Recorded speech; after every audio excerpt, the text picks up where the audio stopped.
Hi guys, this is Shadow. Your help is needed to keep this channel going. Please support me so I can work more. Donation link below in the description. Chapter 51, Tom. This chapter is updated by novels.pl. Tom was sitting with his back to the cold cave wall. He was watching the sleeping Arya and Lily. Both of them had sleeping bags, while Peter and he had to sleep on the ground. It was a shame because he could not get a good look at their bodies. If he was still the guy he was 2 years ago, he would never get the chance to stay with such girls in a lifetime. He still remembers the day he became a player when his grandmother asked him to clean the attic where he accidentally broke that strange vase. A red light flew from it and entered his body, giving him the chance to become a player. At first, he did not understand what it meant, but it only took him a few days to get to know his powers. So he headed to a nearby mountain, where he camped for a few days and started to unleash and train his skills while planning what to do next. He asked himself many questions there. Was he the only one? Are there others? Should he reveal his powers? What can I do with this? How can I make some money? There were not many jobs requiring superpowers in modern society. Not clean ones anyway. He stayed perplexed for a while until he met her. When he saw her,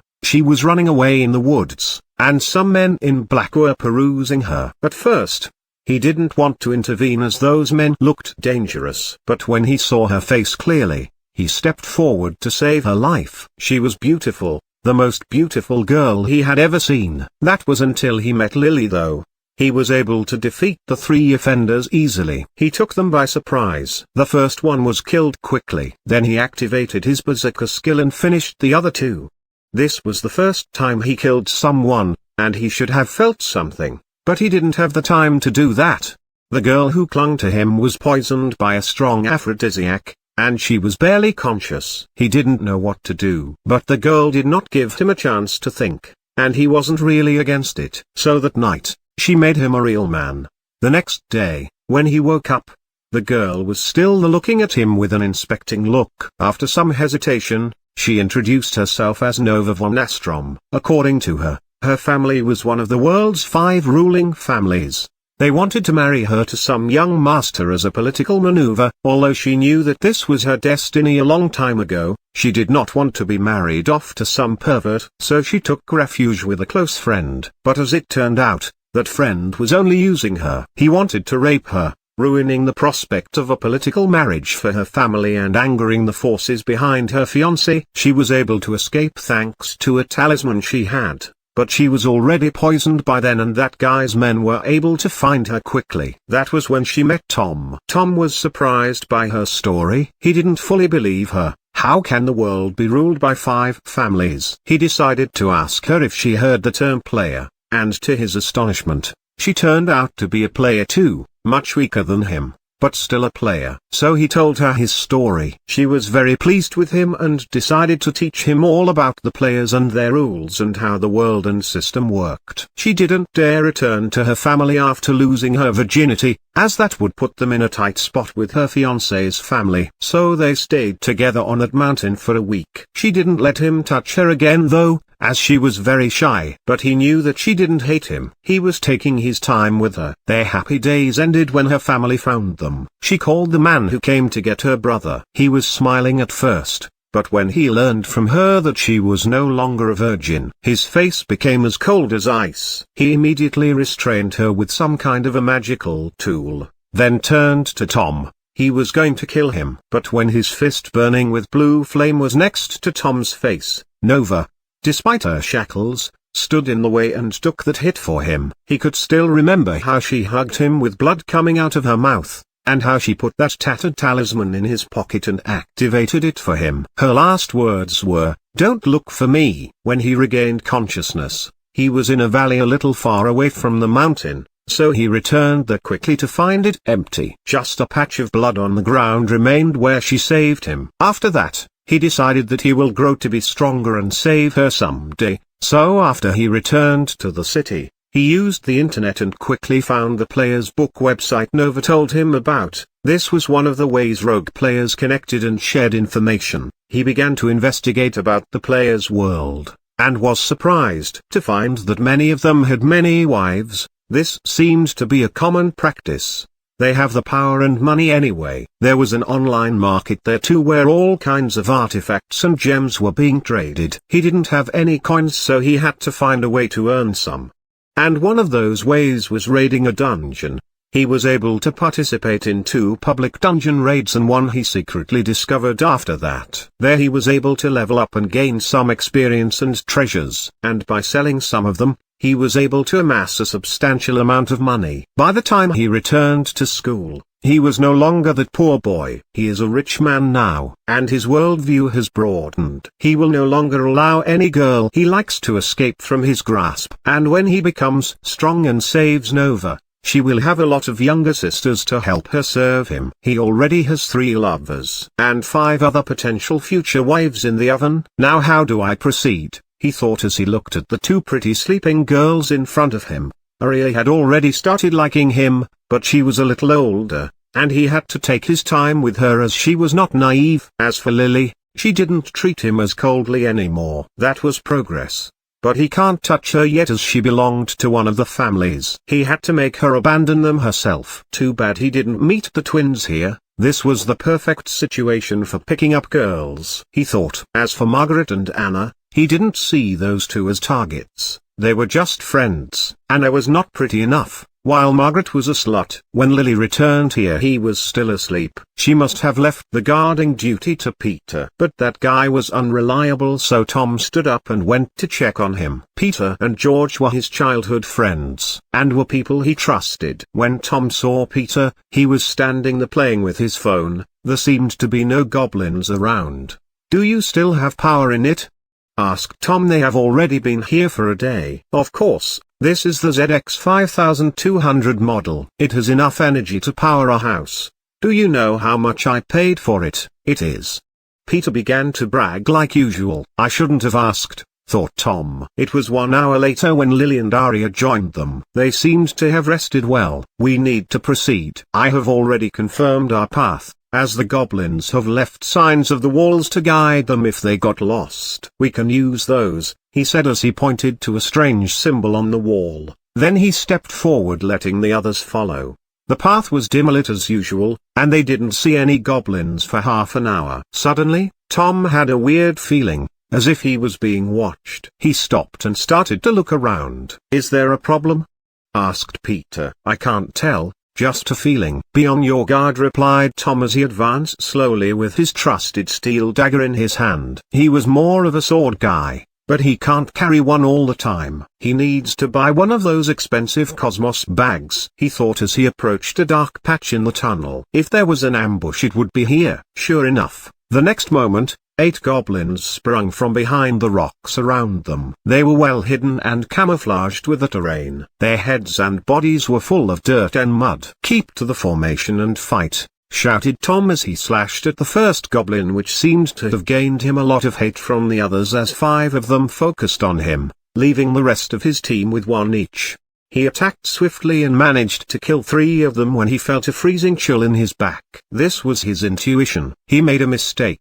There was a 9th goblin still in hiding. He wanted to turn and avoid its attack, but the other goblins suddenly threw themselves at him, ignoring their lives. So he had to defend on both sides. He was barely able to avoid that fatal attack, but that sneaky goblin was able to stab him in his thigh. Tom quickly killed him, but another one in the front was about to pierce him when Lily sprung out of nowhere and helped him fend the attack and kill the goblin.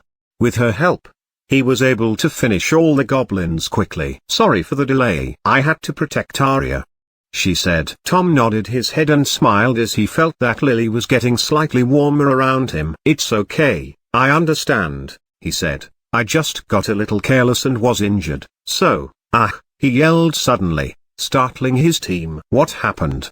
asked Arya in concern as she watched Tom sit on the ground in pain. Tom didn't respond but just tore a part of his pants to look at his injury. It was a superficial wound. That stone dagger was not that sharp and didn't do much damage. His thigh did not hurt, it was his balls. The pain was as if someone was hitting him there with a brick. He was poisoned probably. But who would create such an evil poison? Chapter 52, Evil Poison. This chapter is updated by novels.pl. What an evil poison indeed. thought Victor as he hid and watched Tom scream in pain. This thing was used on a level 2000 Emperor. He asked all the court healers and alchemists to find a cure for it, but all failed. No system object could heal it, as it was a strange combination of traditional and system materials. In the end, the Emperor had to release that concubine who boldly confessed that it was her doing. She also forced him to compensate her for the emotional injury he caused when he killed her parents and forced her to marry him. That was not a small amount. She made a sworn promise to give him the cure after 3 years and then ran away. The Emperor could only look at her leaving with resentment.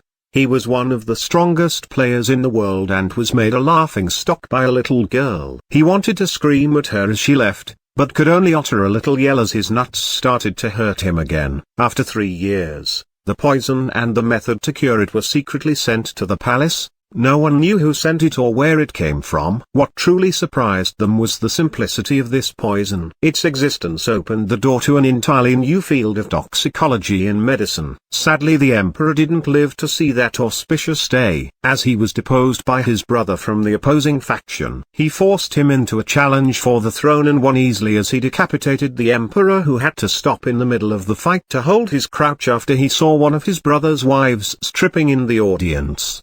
As the pain would only occur to him when he gets aroused or overly excited, like when Tom looked at Lily just now. The version Victor used on Tom was a light variant of the poison, so it would not make him distracted, but it would still hurt a lot. Victor still needs him to clear the dungeon and fall into the big trap he spent the previous day setting up. Now he only needs to wait and hope that the trap he prepared works. Getting rid of a scion was always a dangerous job, as the world tends to protect them from deadly situations. If the poison he just used was deadly, his attack would have never landed on Tom, or worst, maybe a cave-in would cause his death before he could order that goblin to attack.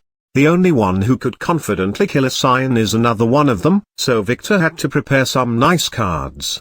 He stayed there and watched as Tom took out a healing pill from his inner pocket and put it in his mouth. After taking the pill, the wound on his leg healed quickly, to the astonishment of Peter and Arya, who couldn't hold herself and touched Tom's thigh where the wound used to be. It was really healed. But Tom, who looked at her slender hand touching his bare skin, could only scream as the pain attacked him again. Tears began to fall from his eyes. Who would create such an evil poison? This thing was the nemesis of all men. He needs to find a cure fast. Then he remembered something and looked at Arya. "Miss Arya, you are a merchant, right?" he asked. "Ah, yes," she replied. "You see, I seem to have been poisoned." "Does the store you have access to have any antidotes?" he asked with a painful expression. Arya quickly operated her skill and looked at the store, and indeed it had such potion. "It has one, but I don't have enough to pay for it. It would cost 1,000 coins, she said. Such antidotes were expensive. For a 1,000 coins, she needed to kill a 1,000 goblin to get such amount, as the red gems can be exchanged for a 1 coin each. That is for novice merchants though. As her level grows also would be her discounts and special offers. Like how Victor buys whatever he wants at a 50% discount. "I will pay for it myself," said Tom as he operated his screen to send 1,000 coins to Arya. She quickly entered the store and placed an order for the basic antidote, but it didn't work. "It is not working," she said. "There is a screen telling me that all shop operations were locked." Tom frowned a little. Such a thing never happened to him before, but he heard that some dungeons have some weird rules. So this was probably one of them. "That's fine," he said as he received the coins Arya sent back. Neither of them realized that Victor, who was watching from the shadows, used one of his merchant administrator's functions to lock Arya's store for 24 hours. He can only use this lock once a month per player. But he wanted to plant a seed of mistrust for Arya in Tom's heart. "Can you walk?" Peter asked Tom with concern. "Yes, I should be fine," replied Tom, who didn't dare look at the girls anymore and started to walk in front of them after collecting the gems from the goblin's remains. "Ah, Tom, didn't you say you would protect us from the back? Why are you moving in the front?" asked Arya naively. "It's better this way," he answered with tears in his eyes. He does not dare walk in the back. He needed to clear this dungeon fast and get out to find a healer. He had just discovered that the pain only sticks him when he looks at a beautiful girl. and as he gets more excited the pain in his balls would grow exponentially. How can he touch a woman if this poison or curse was not cleared? Peter felt strange, but he quickly followed after Tom with Arya. As for Lily, she looked around searching for her young master, but she didn't find him and could only sigh and follow after her team. She felt that her young master was a real bully, but she had no idea to what degree. Victor smiled as he watched them leave, then looked at the map to locate the twins' group. They were about 3 hours' walk away from his location. He sighed as he started to walk in their direction while killing some random goblins on the way. A young master like him should be resting on the lap of some beauty. He needed to get more hands to do the dirty work for him. Chapter 53, Margaret. This chapter is updated by novels.pl. Margaret held a deep secret. When she was young, her uncle, whom she lived with after her parents died, molested her. He later made her serve other men for money. But luckily for her, he was soon arrested and she was saved. But even after she moved out to live with her aunt, old nightmares still haunted her when she slept. Many of her friends considered her a slut. Margaret knew that well, but she didn't care. She understood the darkness of this world much better than any of them. She knew what she wanted, and she would do whatever she needed to get it. Right now, she was stranded with the twins and Anna in this weird dungeon, as the screen said. They have been here for 1 day already. They were in a cave chamber with only one tunnel connecting it, making it easy to defend. They found this place a few hours ago. She was on guard duty now, sitting next to a tunnel entrance, holding a steel dagger. The twins and Anna slept soundly behind her. Luckily the cave was not cold, and they had 3 sleeping bags. The twins had 2 in their backpacks, and she carried 1. When Victor sent her a message this morning, she read his dirty mind easily. He was probably intending to force them to camp the night in the forest. So she brought a sleeping bag she had, just in case. When she saw the bags he and the twins were carrying this morning, she affirmed her guess. But not even in her wildest imagination, she would have guessed that they would be lost in a video game dungeon. How can such things exist in real life? Is this a dream? What are these player and class things? Did they think she was that naive? She thought it was a prank first, a very costly one. But after being hit by that goblin and saw blood coming from her arm, she realized this was not a trick nor a dream. When she woke up, she was with the twins, while Anna was nearby. They hurried to her when she was screaming after seeing a goblin. Margaret hurried to save Anna and used her bag to hit him, but it was more nimble than she expected and it used that stone dagger to slash at her. It looked like a toy, but it was not. That thing was sharp. She was saved by the twins. They held steel daggers in their hands and hacked at that goblin, killing him. They seemed to have received some kind of martial arts training. They were not that good though, but much better than her. What happened after that surprised her even more. Anna hesitated for a moment, and instead of using the medical kit she had, she anxiously touched the wound, making that nasty slash mark begin to heal at a visible speed after a few seconds. Margaret looked at the red line on her arm that was barely visible now. It was still healing, like magic. Everything here was like magic. She didn't want to believe it as she was a realist. She never liked fiction. But the truth is in plain sight in front of her. That status screen shimmered endlessly as if it was taunting her. It stated her class and attributes. What does an enchantress class mean anyway? Why did she have to get it? Was she a slut for real? Even the damn system is implying that. She wondered. Suddenly there was a faint sound of a phone's alarm. They decided to rest here for 6 hours. Each one of them would stay on guard for an hour and a half. Now the time was over and they needed to keep moving. Anna and the twin woke up and began to stretch up. Sleeping on the floor was not comfortable. Did anything happen while we slept? Asked Mina. No. We already cleared this area before, so there was no trouble. Let's eat something before we head out, she answered as she returned the dagger to Mana, while Mina nodded and started to take out some energy bars and water bottles from her bag. They were lucky that Victor packed all these, or they would have resorted to eating that ugly mushroom they saw the goblins munching at. I want to ask you something, Margaret said to the girls, who sat down and began to eat. What?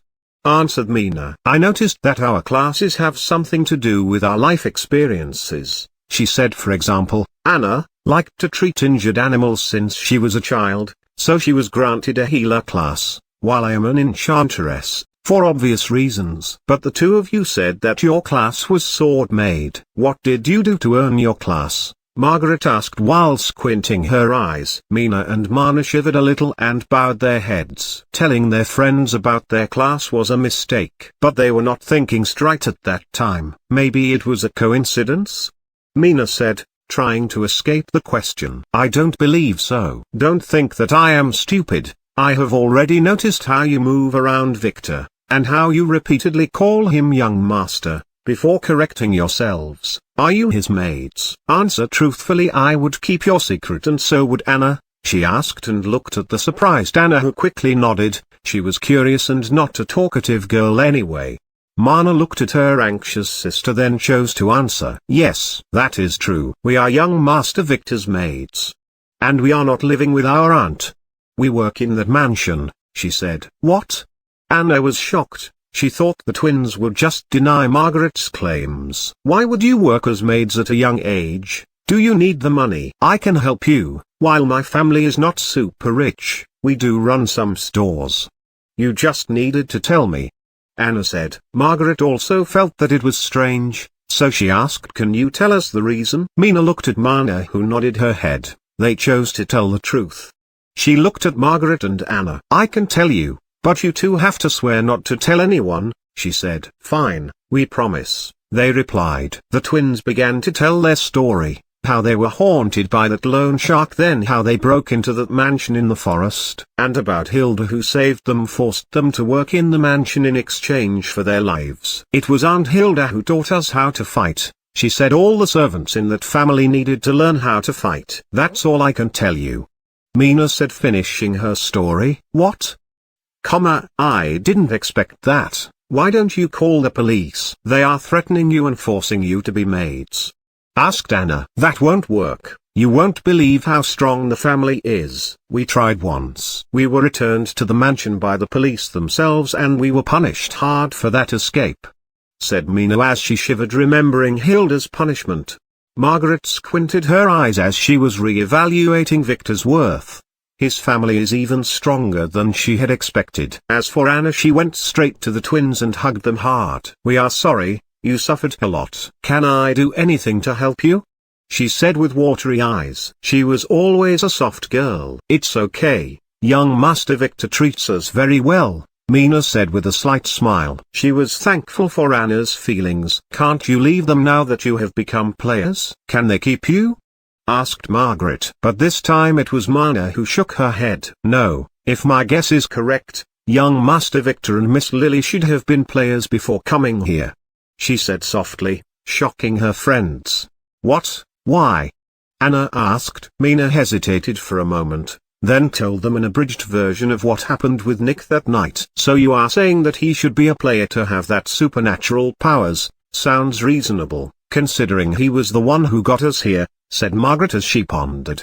I can't believe that there are such superhumans in the world walking with normal people. I thought that we were the only ones, Anna said, making the girls nod in approval. If they were not experiencing this themselves, they would never believe it. Someone told them about it. Let's get going. We need to search for an exit or the others. We only have rations for 2 more days, so we should act swiftly, said Margaret as she finished packing her sleeping bag. The girls nodded and carefully headed out of the chamber. They didn't know where they were heading to, but Margaret marked all the walls of all the tunnels they have been to, and she instructed the twins to keep track of the path and draw a map as they walked. If it were not for her with them, they would probably be in a bad situation. It was an hour later when they encountered the goblins. There were 3 of them, so the girls went into a formation where the twins took to the offense with their steel daggers, while Margaret defended Anna from the back, using a staff she got from one of the goblins. The battle went smoothly and they won, with only Mina suffering a dagger stab in her leg. However, the ruckus they caused seemed to have alerted a team of 8 armed goblins that surprised them from the back when they rested after the battle. The girls didn't know it, but the reason for such a large team of goblins to be together was an order from the general. During the last day, fewer and fewer goblins were coming back to the base, so he ordered a few teams to patrol the dungeon. Margaret looked at them and knew that they were doomed, and they had only one chance to survive. Mina, take Anna and your sister and move forward, I will use my charm skill to lead them away, she said. She was not that heroic, but this was the only way. No, you would probably die, said Mana. It is our only way out. You two are already injured and can't fight, and I can tell that if one of you stayed the other will too. And Anna can't possibly hold all of them, she said as she saw the goblins raise their spear and began to approach them carefully as if they were thinking, are those ugly monsters the ones who killed all our comrades?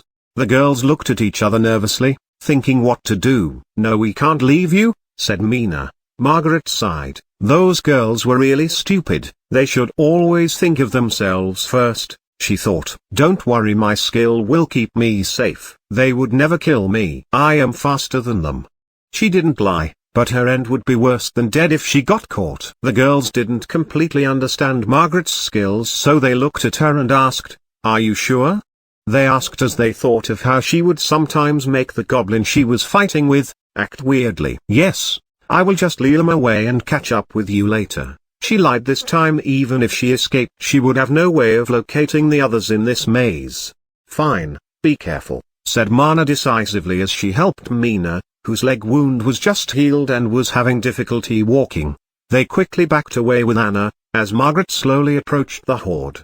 The goblins looked at her strangely. Is she going to challenge them? What an ugly creature though. Her poor mother must have thrown her away when she saw the abomination she gave birth to. At least it still had arms and legs, the goblins thought. Slender arms and legs, they thought. Beautiful arms and legs. We should make her our wife, they thought, swallowing their green saliva, as she activated her charming eyes skill, and ran away into a big tunnel to her side, hoping that she would lose the goblins and grant the girls time to find a refuge. The goblins didn't wait, they began to pursue her quickly with red fervorous eyes. They didn't run fast though, because of certain swollen things between their legs. Margaret was doing great and was able to gradually increase the distance between her and the goblins. But she had to stop when she realized she had made a mistake, a big mistake. This tunnel, although it was wide, it had no branches, just a dead end. She stopped there, with tears filling her eyes. She didn't want such an ending. She wanted to find some young master to marry and live happily ever after. She slowly turned around to face her doom, thinking that she should probably kill herself. She didn't find any goblins behind her, just scattered corpses slowly turning into dust, and a young man with purplish grey hair standing there like some kind of a thug. He was insolently inspecting her with his eyes as if he was inspecting some vase in an antique store. You are interesting. Are you looking for a pimp? He said with a warm yet arrogant smile, making Margaret want to kick him between his legs. That is not a word her Prince Charming should be saying. But her actions were different from her thoughts. Although she looked tough, she was still a little girl, and she needed a lot of courage to pull out that stunt. She threw herself in Victor's arms and began to sob. She was saved at last. Chapter 54, Deal. This chapter is updated by novels.pl. That was the easiest hunt Victor ever did. When he reached the area the girls were in, he saw them heading to an opposing tunnel while the goblins were perusing someone to the right. Looking at the map, he could tell that this one was a dead end, so he quickly followed them and started to kill the goblins silently from the back. He didn't have to use his disguise skill. Those fools didn't turn to look at their dying friends, even after hearing their last screams. She made them lose all reason if they had won, to begin with. He even had the leisure to collect their gems as they fell down and disintegrated. Victor had just finished stabbing the last goblin and collecting its gem when Margaret reached the dead end. He could see the desperate look in her eyes when she turned around, so he could only utter some stupid joke to cheer her up. He looked at her, sobbing in his embrace, and knew that she was not as strong as she appeared to be. Let's see how she did it, he thought. Name, Margaret Ringer. Level, 0. Class, Enchantress. Authority, 2. Strength, 22. Agility, 22. Intelligence, 25. Luck, 12. Charm, 35. Order, 10. Skills. Captivating Touch A, Charm Eyes A, Lure Dance D, Fate Status E, Raising an Enchantress. This was a rare class, but it really suited her with her spicy personality, beautiful figure, and red curly hair. Did you finish your mating ritual? My shirt has become a wet towel because of your tears, said Victor insensitively. If I were any other girl, your nuts would have been kicked open by now. Do you know that? Margaret said with her face still resting on his chest. She didn't let go. Victor could feel her shaking body ease a little. We need to catch up with the rest. We can continue this later, he said with a smile, making Margaret remember about her friends and reluctantly let go of Victor's shirt. But she didn't let go of his hand. What are you doing? He asked her. I have already decided, she said with an excited voice as she started to walk while holding Victor's hand, dragging him behind her. He could still see that her legs were still a little shaky, so he didn't resist. I am going to be your girlfriend, she said, not letting Victor, who was behind her, see her embarrassed face. He could see her red ears though. Is that for you to decide? Victor asked her with an amused smile. Yup, and you would be an idiot to refuse such a beauty, she said cockily, making Victor forget his arrogant persona. This young master is not against the idea, he said with a smirk, but I have to warn you, I have a fiancé, plus I already have many girls around me. So you won't be the only one, he said, not refusing her. I belong to a big family and we have a lot of rules. I don't mind taking care of you, but you must be sure, this matter is no joke, he asked in a serious voice he rarely used. Margaret hesitated. She stayed silent, not knowing what to say. She continued to go forward, still not letting go of his hand. He knew that she didn't know what to do. Since you are currently still suffering from a shock and not thinking straight, I will give you time to reconsider. After we leave this dungeon, I will have to go away for a few days. I will call you and ask you about your decision when I return, he said, making Margaret relax a little. Fine, she said, not letting go of his hand. Soon they reached the road fork he was at earlier. This is where I was separated from the others. I don't know where they went, she said, changing the subject. A hint of nervousness can be felt in her voice. Follow me, he said. This was his time to lead. He walked through one of the tunnels while Margaret, who held his hand firmly, was dragged behind him. She looked at his strong back and thought about what he told her. He didn't say what position he would give her, but she understood that she would not have a high position in his heart. But would she get another chance to meet him once they left this dungeon? They belong to different worlds. It's not like we would never see each other, said Victor, who could easily read the mind of a little girl. Now you have become a player, so you can join this young master to be admitted immediately to the special class in the elite academy, he said. What? She was surprised. The one Tom planning to attend? Exactly, the special class is meant for players. It is a little costly though, he said. Doesn't that mean Tom was a player before coming here? What does it really mean to be a player, and what is this system thing?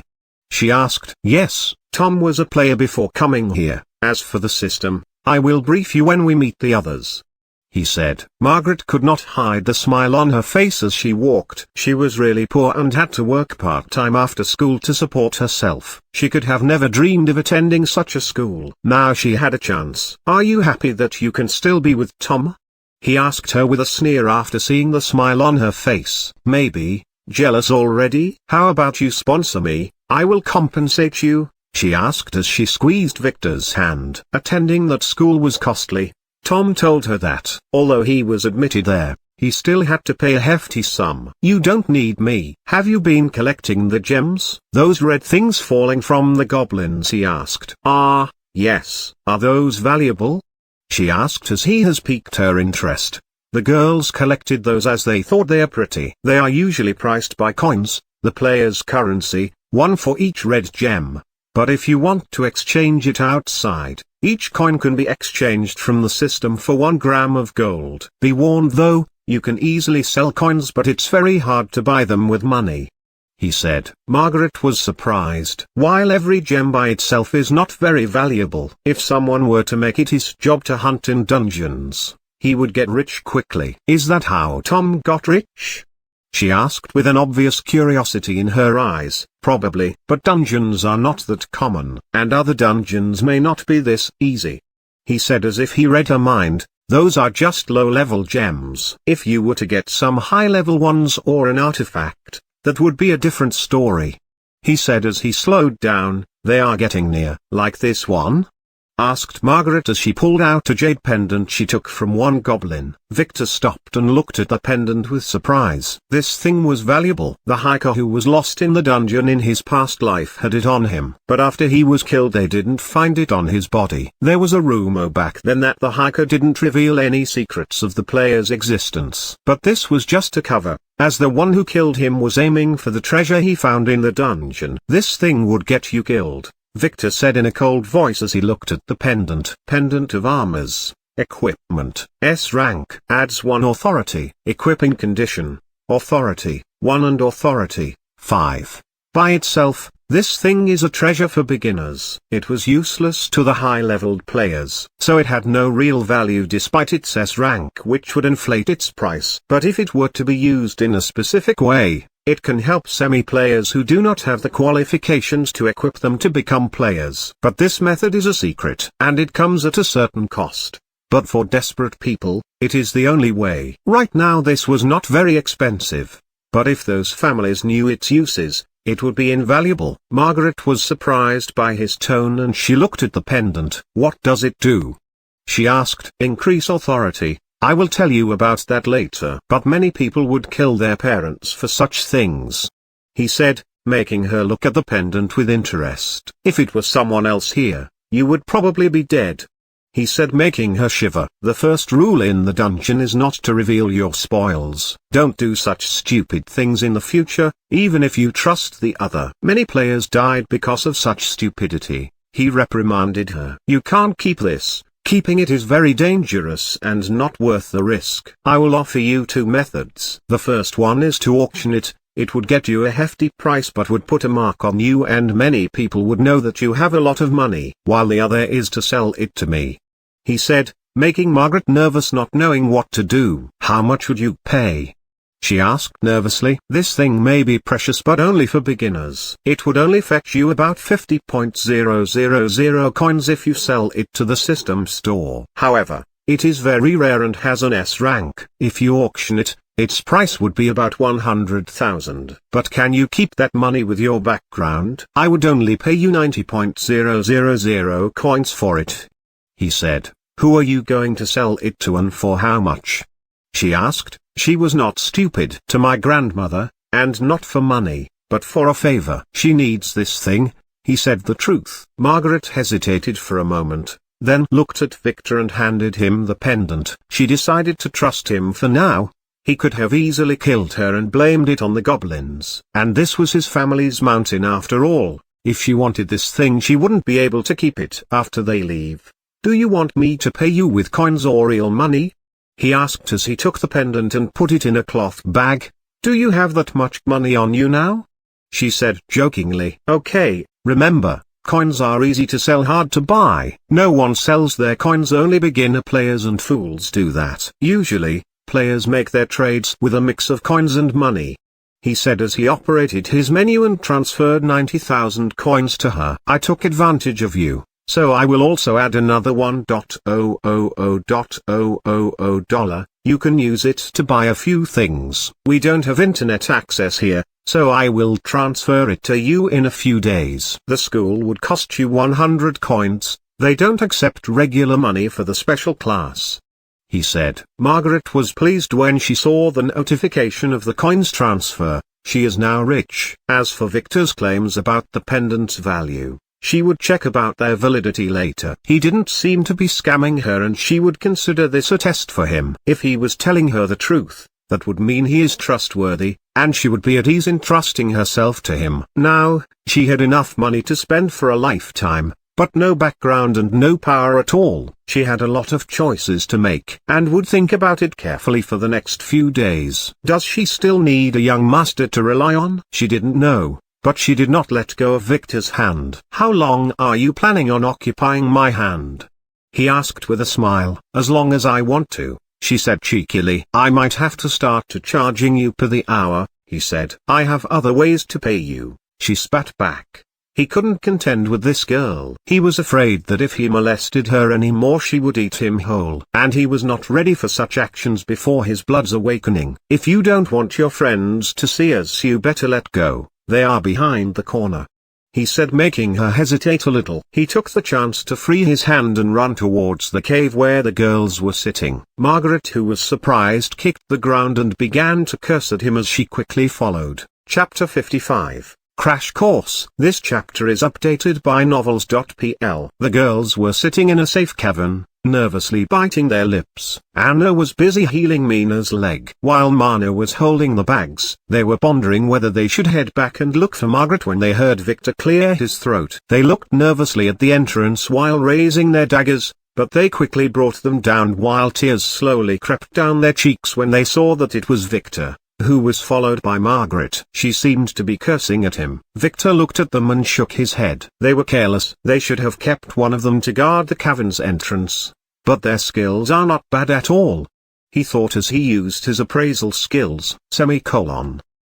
Name, Mana/Mina. Level, 0. Class, Sword Maid. Authority, 3. Strength, 36. Agility, 26. Intelligence, 20. Luck, 11. Charm, 21. Order, 10. Skills, Yin, Yang. Sword Arts, SS. Spotless Cleaning, B. Dagger Arts, C. Cooking, F. Fate Status, A. Name, Anna Brown. Level, 0. Class, Healer. Authority, 2. Strength, 20. Agility, 22. Intelligence, 25. Luck, 12. Charm, 35. Order, 10. Skills, Healing Touch, A. Medicine Brewing, C. Minor Drugs Analysis, E. Quick Learning, S. Fate Status, C. With those skills, the twins are fit to be his mates, and those SS-ranked sword skills would come to good use in his hands. As for Anna, she was a healer and that surprised him.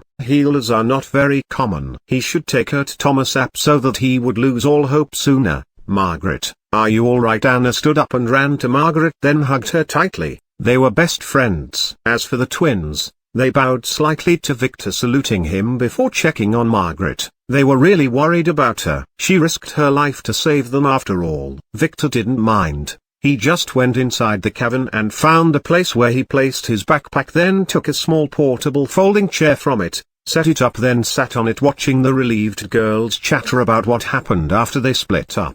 It took them a few minutes to finish their stories. Margaret had told them how much dangerous her situation was and how Victor saved her. When they looked back at Victor, they had an admiring look in their eyes, but the admiration all went away when they saw him sitting on his chair drinking a can of soda with his legs crossed. Was he carrying that camping chair with him all this time? What are you looking at? Come and sit around me. I have to tell you a few important things, he shouted at the astonished girls. They looked at each other, then hurried to sit down. They knew what he is going to tell them about, and they had many questions. First things first, he said, enjoying the feeling of being surrounded by girls with curious eyes. Did you tell each other your classes? Tell them to me, he ordered. The girls quickly nodded and told him what their classes were. Fools, he scolded them. Never reveal your class casually. That would put you in grave danger. And if you had to do that, keep a few of your skills a secret for contingencies, he said, making the girls bow their heads in shame. Why did he scold us? He was the one who asked us to tell him, they thought. Victor looked at them and smiled. Okay, now I will tell you about the system, he said as he began to explain their situation to them, the same way Tom did to the other group. After he finished, he looked at the astonished girls and asked, are there any questions? Young master, do our life experiences affect our class and attributes? Asked Mina after remembering Margaret's theory. Victor looked at her in surprise, not because of the question, but because she addressed him as young master, and the other girls did not find it strange. So he knew that they told the others the truth about being his mates. But it was not a secret, so he did not care. He nodded his head, responding to her question. Yes, the classes would be granted based on bloodline, potential, fate, and life experiences. In a dungeon awakening, your class would be chosen automatically, he said. Are those classes useful in real life? Can we use the skill in modern society? Asked Anna. She wanted to use her skills to help people. Yes, you are free to use them, but know your limits and be sure to disguise them as something else. For example, Anna, you should try to go to a medicine or a nursing school. Later in your work you can use your skill in secret to help the patients. He answered, making Anna nod her head. It seems like she has already decided. What about me and the twins? Are our classes valuable? Asked Margaret as she wondered if she had to find a job in some shady industry. The twins are my maids, as I believe they have already told you, he said, making the twins avert their gaze in shame. The classes are valuable for me and they would use it to serve me, he said arrogantly, making the twins' ears turn red. As for you, Margaret, it would depend on who you would work for, he said with a smirk, as if he understood her concerns, and made her want to slap him. Don't worry. After leaving here, you would be asked by some people to join their factions. They may be already there when we leave, or they may come to you later. You are free to decide, but I have some advice for you, he said as he looked at the girls seriously. Anna, you should not reveal your class, and try to join the Medicine Valley first. It is a reclusive power that does not limit its members' freedom. With their assistance and experience, you would have a great future. I will send you the way of contacting them after we leave here. Their test is a little troublesome, but with your skills, it would be a breeze. A young healer like you is always welcomed there. If you joined any other faction you would be under many restrictions, as healers are a precious asset, he said, making Anna nod. As for you, Margaret, you are free to join some faction or stay a free player. Your class does not need much training, and it is quite useful if you knew how to use it. Mina and Mana are already considered part of my family as my maids, he said. What are the benefits of joining a faction? Isn't being free better? Margaret asked. Not necessarily, although a free player is free of many of the rules that govern sects and families. He can be killed easily as he has no background, and he has to suffer a lot to gain sufficient resources to level up. There is a Free Players Guild though, they established it a few years ago. But I have no idea about their work, he lied. The Free Guild would grow to be one of the great powers in the world thanks to all the Scions who joined it seeking freedom. But it was full of opportunistic people and its internal struggles are more intense than those in the families. If you join a faction, you would lose some freedom, depending on its rules. However, you would gain a lot of resources and information. If you are talented, your growth would be only a matter of time, he said. There are many factions and player organizations. Some are small while others are big. The most prominent ones are called the 3 sects and the 5 families. He added. What about you and Tom? She asked curiously. Tom should be a free player, but I didn't investigate him yet, so I don't genuinely know. As for me, I am a member of the Von Wise family, he said proudly. Are your family that powerful and full of players? She asked as she already knew that he was super rich. Yes. Between the top 5 families, it is ranked second. In fact, my family owns an entire country, and half of Vane City is under the jurisdiction of my family, he said arrogantly, making the girls gasp in surprise. They didn't think that he was that powerful. But as a friend, I have to advise you against joining any family. Families are the worst thing to join, as they have a lot of rules and internal struggles, and it's very hard to be promoted without having their bloodline. That's all I can tell you about them, he said, making the girls ponder. Is there a way to leave the young master's family? Asked Mano anxiously. If they can't leave, how can one of them marry Tom? And what if another monster like Nick used the family's rules to assault them? Not easily, but you are this young master's maids, so you will stay with me. And you don't have to worry about anything else. I will not limit your freedom, and I can let you leave the family if needed. Although I would have to pay a certain price, he said, making the girls feel relieved, as they haven't decided about Tom yet. Can I work for you without joining your family? Asked Margaret with interest. Yes. But we have to talk about that later when you make your decision, Victor said, making Margaret nod. The girls didn't get which decision he meant. Now, we rest for 2 hours. I know where the others are, but you are in no condition to go as the path is full of goblins, he said as he relaxed on his chair and closed his eyes. He wanted to let the twins massage his shoulders, but they needed to rest as he intends to make them take a mandatory intense crash course in dungeon conquering later. The girls sat down to rest and eat something. You don't need to ration the food, just have a good meal. We should be able to leave tomorrow, he told them as he saw them eating just a little. The girls nodded and continued their meal. Margaret was tempted to molest Victor a little, but she was tired and needed some rest, so she took out her sleeping bag and took a little nap.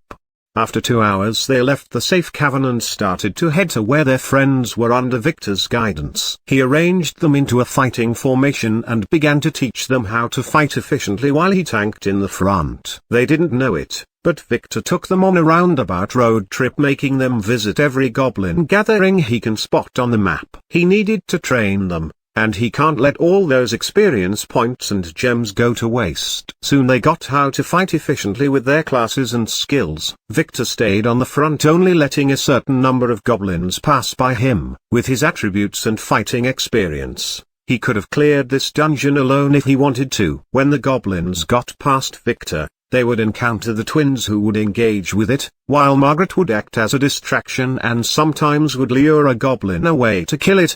Anna stayed in the back and only went to the front to heal injuries and sometimes to kill a weak goblin. Under Victor's guidance, he told her that she needed to do so, in order to gather experience. The experience points and rewards would be distributed, once the dungeon was cleared, on basis of clearing contribution. So they didn't feel any change for now. After 5 hours of continuous fighting, the girls were very tired. They began to doubt whether Victor knew where their friends were, or if he was deliberately taking them through an army of goblins. This was a literal crash course. Their gains were not small though. Their bags, which used to be full of food a few hours ago, were now full of gems, and they could now kill a goblin as if it was a chicken. They did look miserable though, with their clothes ripped and various healing scars showed on their skin. While Victor still looked clean and tidy, as if he was here for sightseeing.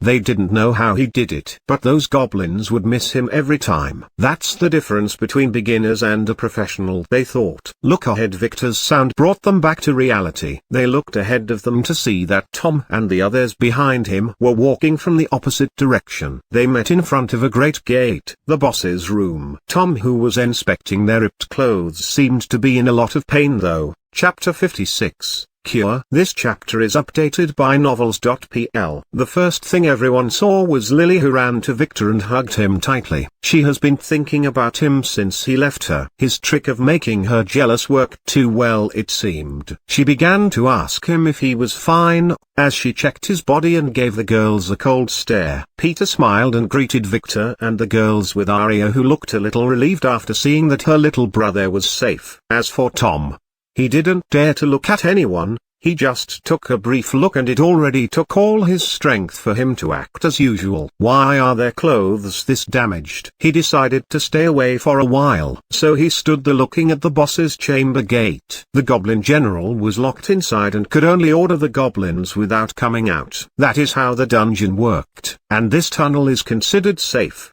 as no goblin can enter here. So they would have time to prepare for the boss fight. His team needed some rest. Tom, who has succeeded in distracting himself from looking at the girls, didn't enjoy his peace for a long time. Margaret, who saw him distracted, couldn't help herself but hug him from the back, pressing her bulging chest against his arm. This is something she did a lot in school. She enjoyed teasing him. But what happened next was something she didn't expect. Tom, who turned his head and looked at her chest absent-mindedly, let out a sharp scream and rolled on the ground while holding his crouch. "What happened? I didn't do anything," said the frightened Margaret. Peter, who didn't even flinch, shook his head and assured her, "Don't worry, it's Tom. He was poisoned by some goblin, and whenever he sees something that arouses him he will suffer immense pain."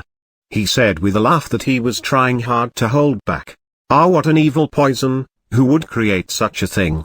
she said as she looked at Tom, who was suffering on the ground. She glanced at the others and noticed Victor's smirk. This is not one of schadenfreude but of admiration of one's evil deeds. Could it be that Victor was the one who poisoned him? That's impossible. But why is it that her female intuition was telling her that it was him, and her intuition was never wrong? She had to give Victor some additional thoughts. He is not as simple as he seems. "Anna, try to have a look at him. You are a healer after all," she said to Anna, who was a little shocked by Tom's scream. "Ah, a healer!" Tom shouted and stood up slowly. The pain was easing up. "Anna, can you help me?" he asked, flashing his shiniest smile.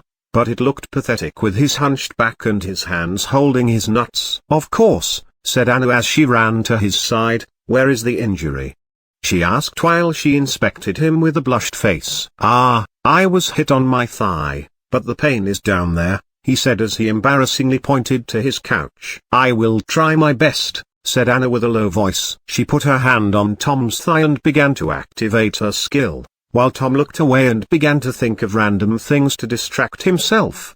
The healing had no effect as the wound was already healed when he took the healing pill earlier. "I will try to heal there, your thigh is already fine," said Anna with a blushed face. Then she put her hand on the couch of Tom, who was not fully ready, and activated her skill. Tom was only able to stay focused for 5 seconds, and then as he felt the coldness of Anna's finger in his crotch, he pushed Anna away and started to howl and roll on the ground while holding his balls. Although he was in pain and the girls knew that, they couldn't help themselves but laugh a little. His look was hilarious. "It does not seem to work," said Anu as she shook her head. "I am a merchant and can sell you some poison antidote for the right price. How about 100,000 coins, said Victor as he pondered and looked at Tom with an evil smile. "The store does not work in the dungeon." "I have already tried, I am a merchant too," Arya warned Victor. "What do you mean not working? I just bought this healing pill yesterday," said Victor as he took out a healing pill and surprised her. Arya quickly operated the store and discovered that it was online now. Why didn't it work earlier? She didn't know that Victor had just unlocked her store. He wanted Tom to hate her. "Miss Arya, can you sell me that antidote now, or do you want to jack up the prices like Victor?" asked Tom with a cold voice. His impression of Arya has just reached a very low level. "No, the original price should be okay," she embarrassingly said. "Good. I will transfer the coins to you. You better not cheat me this time." Tom spat at her. Arya, who was a little aggrieved, quickly operated the store and bought the antidote, which magically appeared in her hand. Tom snatched it quickly and put it in his mouth after inspecting it. He really needed this. Soon a cold feeling spread around his body and could feel that some form of liquid was oozing out of his skin. The poison was out, he thought, and began to laugh in delight. But Victor knew that those must be the poisons accumulated by Tom in his lifetime, like car smoke and heavy metals from food. It seemed this was his first time taking that pill. Victor wanted to do something to deflate Tom but didn't need to. The first thing Tom saw when he looked back at his friends was their tattered clothes that made them look sexy. "I am sorry for scaring everyone, I am now cured." "Ah!" Before anyone could speak, Tom started to scream like a dog. The pill did not work. Victor shook his head as he laughed. It seemed that he needed to lead everyone in Tom's stead. "Let's rest for a bit here and eat something. This is a safe area, and the boss is behind that door, can't leave," he said. Everyone nodded their heads and sat down to have a meal and inquire about the others' adventures. They were all relieved that everyone was fine, relatively if they included Tom. Arya soon came to Victor's, who was taking out some dry foods from his bag, and whispered in his ear. "I have something to ask you," she said. Victor nodded, then deliberately took a sneak peek at Tom, who was watching them like a hawk. He grabbed Arya's hand and took her to a secluded corner. He knew what she wanted to talk about. Tom looked at them whispering and began to bite on his teeth. That beach Arya must be mocking him with Victor right now, he thought. But he will get his revenge on them later, once he is strong enough. Arya didn't know that what she just did had entirely separated her from Tom. She just looked around to make sure that no one was around and then asked Victor, "Were you already a player, and does the family ritual involve awakening players?" She asked. As someone who didn't have a pure bloodline, she had the choice of whether to attend the ceremony or not. She chose not to attend when she heard that it had a 50% death rate. But still, it was something she regretted some nights before she slept. "Yes, and yes, you don't need it anymore as you are already a player. Just keep it a secret," he said. "Why do some people die in the ceremony every year then?" "The family uses an artifact that has a certain chance of not awakening the players but killing them. The dungeon would awaken all players, but they have to get out to enjoy it. Consider it another form of testing. We will talk later when we come out," he said as he turned to leave. "Would I have survived?" she asked him as he was about to return to his bag. "Probably not," he said as walked away without looking at her. She nodded and left to join the others' conversation as they listened to how Margaret led the goblins away. Victor returned to his bag, took out his chair and an energy bar, then sat down and began to eat it. Lily, who stood behind them, also found something to eat. "Did you do it?" she whispered to him. "Yes," he answered, making Lily frown a little. But she nodded in the end, as whatever her young master did, it was the right thing. As for poor Tom, he had to find a secluded place to eat. The twins tried to approach him and ask him if they can help him, but his answer was that the best help they can offer him is staying away. So she could only sit with the rest and listen to Peter's boasting about how many goblins he slew. But his tale was quickly overshadowed when the girls showed him their bags full of gems. How many goblins did they kill? Peter wondered. Arya, who was surprised, quickly offered to buy all those gems and sell them to the system for them. The girls didn't know what to do, so they looked at Victor, who nodded his head to them, then returned to his food. He intended to raise Arya's merchant class level, and the best way to do that was to make a lot of transactions. His collection of gems was bigger than all of theirs combined, so he didn't care about this little money. Arya quickly began to use her merchant skill to process the gems and replaced them for coins according to the standard price. They disappeared one by one, making her gain a considerable profit margin. It was 3 hours later when Tom stood up. "Let's go slay that boss," he said without looking, just took his dagger and makeshift bag which he used to carry the gems, and headed to the door. He didn't trust Arya anymore, so he would not let her handle his treasures. The others looked at each other and nodded, then started to head to the door one by one. Victor took Lily's hand and walked behind them. "In the battle, just focus on protecting yourself and the girls. Ignore me completely even if you see me get hit," he whispered to her. She was not convinced but could only nod and follow his orders. "After we defeat the boss, we will be able to enter the inner chamber where the dungeon's core is located. Make sure that Tom is the first one to enter there," he added as he quickly followed the others, leaving her to wonder, what was her young master's plan? Chapter 57, Boss. This chapter is updated by novels.pl. When Tom pushed open the huge door, they could see a huge green-lit cavern behind it. Tom didn't explain anything, he just held his dagger and entered. The others looked at each other and followed nervously. Victor followed them with Lily from behind. That cavern had a flat-tiled grey floor. It was not empty,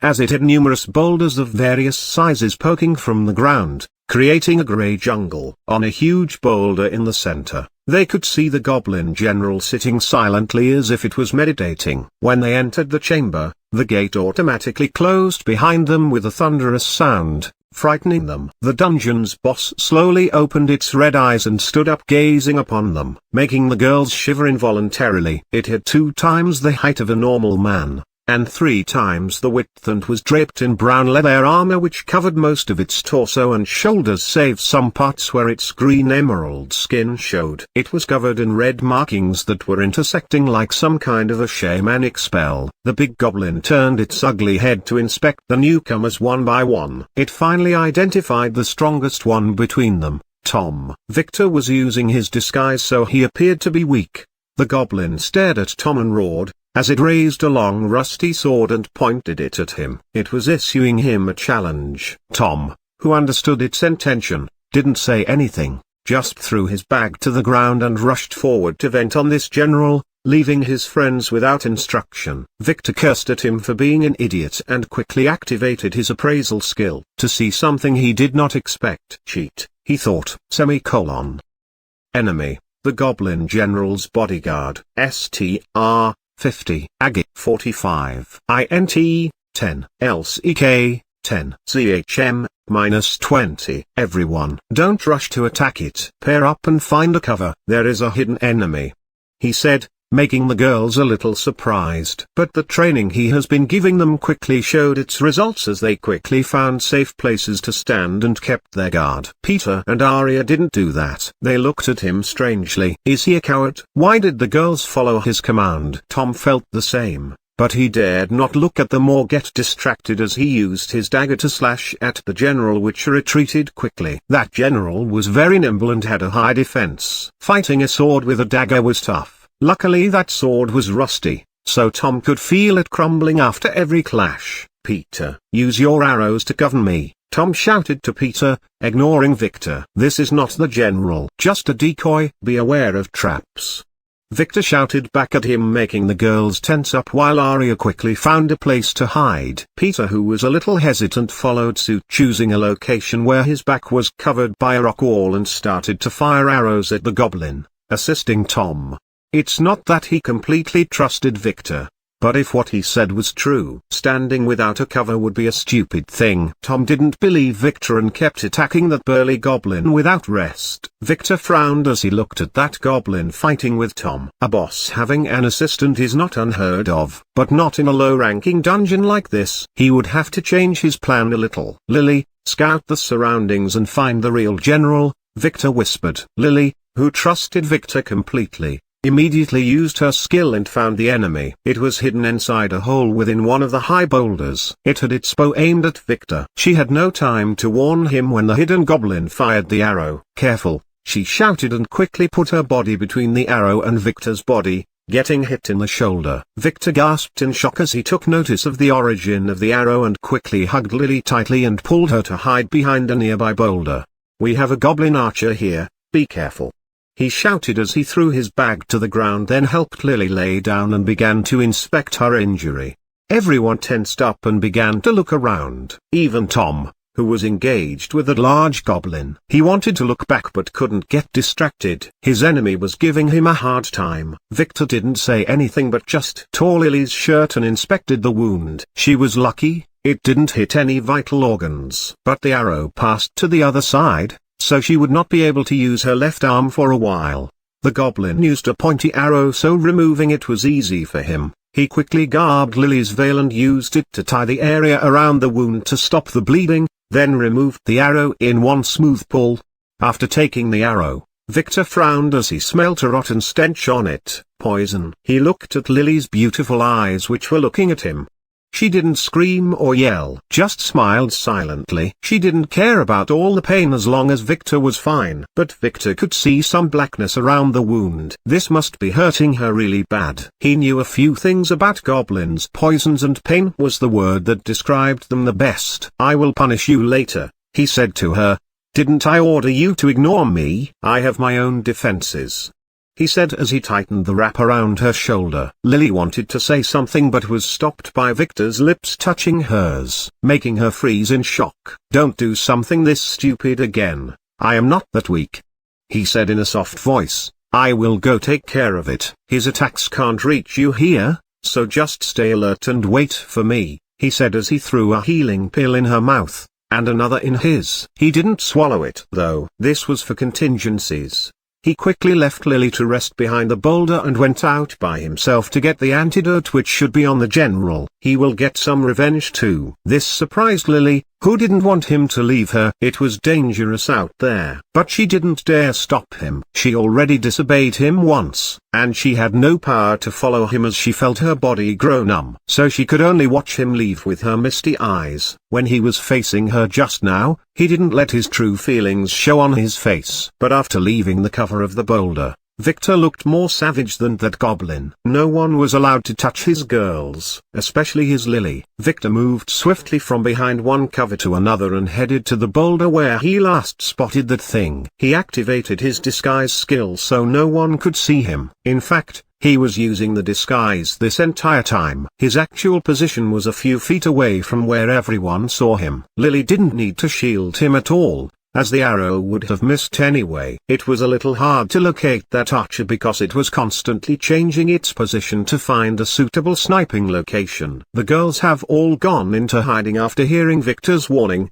so it was hard for the archer to find a suitable target. Eventually, Victor was able to find it after a few minutes, as there were not that many good sniping nests here. It was hiding in another hole, aiming at Peter, who was using a bow he took from some goblin to assist Tom.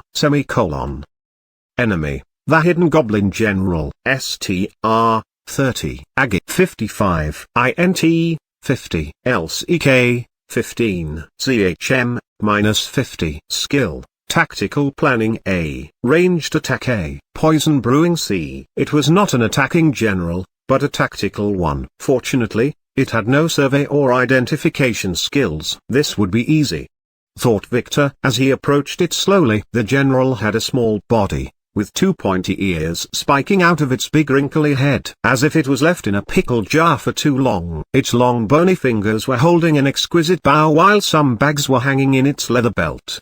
The antidote was in one of them. It felt that something was wrong, and intended to change its position, but it was too late. Victor had already jumped over the boulder and was now standing over its head. He didn't hesitate as he silently slit the general's head, then quickly grabbed its equipment and bags, then the golden gem that fell out as it disintegrated. This boss was easy, as it was not a named monster. It had low strength and no armor or helmet on its head. It probably couldn't find one its size. He quickly returned to where he left Lily and removed the disguise skill as he hid behind the boulder. Then he used his appraisal skill to identify the antidote and feed it to her. As for his spoils, he quickly tucked them inside her backpack. Tom, who was fighting the bodyguard, was about to activate his berserker skill when his enemy suddenly stopped and let out a loud miserable scream as it started to disintegrate.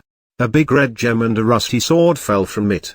Tom suddenly realized that what Victor said was probably the truth. This was not the boss who killed the boss and took its gem and treasures. Damn it, he thought as a blue screen appeared in everyone's vision. Semicolon.